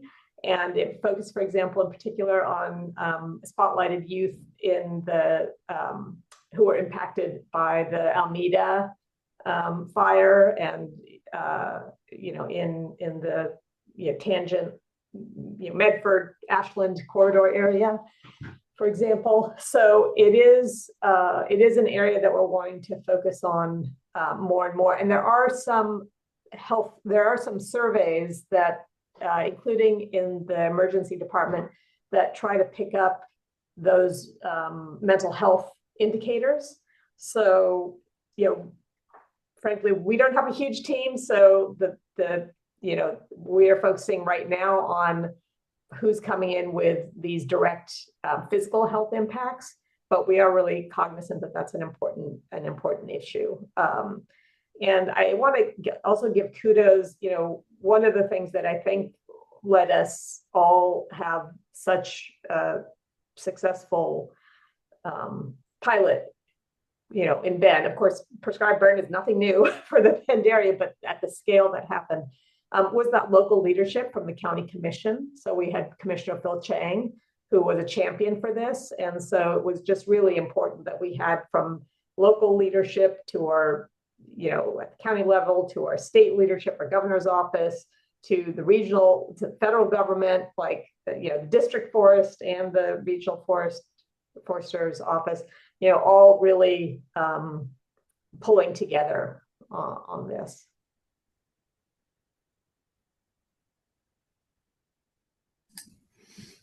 Thanks, Gabriella. Amber, great conversation. Really interesting. Clearly, it's not a black and white issue. Increasing prescribed burning. There's some, certainly public health impacts, and the challenge is really looking and trying to balance the trade-offs here, or not getting the prescribed burning done versus getting the prescribed burning done. Mm-hmm. There's consequences both ways, and they're tough to assess. They're tough to get metrics on. They're tough to get a full picture, and we're all trying to move forward with wisdom, and tread carefully as we consider potential changes to the smoke management plan in the future. So I think this is all really helpful, really insightful, and I'm sure we'll be learning more lessons in the future as each team of researchers and analysts have time to gather their data and make presentations. So I look forward to much more to come on this. That does bring us towards the end of our agenda. The last item of the day is to talk about our action items, review the action items, and discuss the next meeting. So I want to turn this back to ODF to see what action items they might have documented along the way. And I don't know if this is Shelby or Tim, you're taking notes, or we all have to, maybe we could all participate here to make sure we don't forget anything in the process. So I think I've got a good running list, but anyone else can feel free, if they heard something that I don't capture, make sure we get it into the next list. So, and this helps speed in largely into what the agenda is for the next meeting. So we'll share the charter with the draft edits for the rest of the committee to get their feedback. We'll get some directions in there of when to get the, put in your thoughts and get them back in, and it'll go back to Stacy. She can compile them, and then microphone a little bit. She'll compile them, and then we'll get that back out and get it updated. So we're going to share the annual report that some folks picked up in the room. Christina just finished that product, and we'll be getting that out. So that'll be with us too. This might be a couple emails depending on how big the PDFs are with all the stuff we're going to send out, but it'll be a big update. We'll add OHA to the, and folks to the, for the folks that report out, to the agenda for that time slot as well. We're going to share the survey results that Ryan presented in a tabular form, so folks can just walk through those and kind of get some thoughts as we kind of feed into some of these other questions and get ready for a program review. For the other agency presenters, EPA, OHA, DEQ, if you could send Stacy your slides from today and anything that was shared on the screen, that would be great. And then we can get those out to the committee members as well, so we have them as a handy reference. I have the available burn day question. We'll research that and try to figure out how to attack it and get that as that'll probably be an agenda item for discussion. And that feeds into some of Rick's context. I I added the OAR reference to the DEQ ODF program review planning into the chat. And the chat for the Zoom meeting does become part of the meeting summary. So we'll share that too as well. So all the links that were in there will be pulled so that the folks in the room can see the links that were shared by the other folks. Rick posed a question, why is more burning not being accomplished? And I put down some notes kind of feeding into the program review. So ODF will spend some time developing some staff work on how to break down that question into components to bring back to the committee to help kind of feed through some discussions and that should coincide with a lot of the after action reviews and some of the other progress or activities that are going on that can feed into some future planning. So if any committee members have any agenda items and topics, please get them to Rick and Stacy for the next meeting. Or suggestions for that, because they'll be the ones building up the next agenda. I think I hit everything there, Rick. I think you did. Anybody else have anything we might have forgotten? Maybe one thing I could add to the agenda for next time already is maybe a preview of the legislative session from ODF, maybe just some kind of discussion, conversation, whatever seems appropriate. Yep, I'll get that earmarked for for our report out. Yeah, that'd be great. Yep. I'll just add as a new committee member, I just appreciate the welcome and all the hard work that's been done to date. That's a lot to jump into, but appreciate ODF support for facilitating these meetings. Ditto. Absolutely. All right. And then, Tim, I did ask you for a copy of those spreadsheets, the financials. Like if they're in Excel, that'd be great. And I could play around with them, create some graphs to help me understand things a little bit more. Yep, absolutely. We'll get them over to you. And then I think our next meeting is going to be over the winter, and probably January is my guess. But as we get closer, we'll send out a tentative date to make sure we could all attend. But usually they're about 6 months apart, these meetings. So that's all I have today. Is there anything else for the good of the order?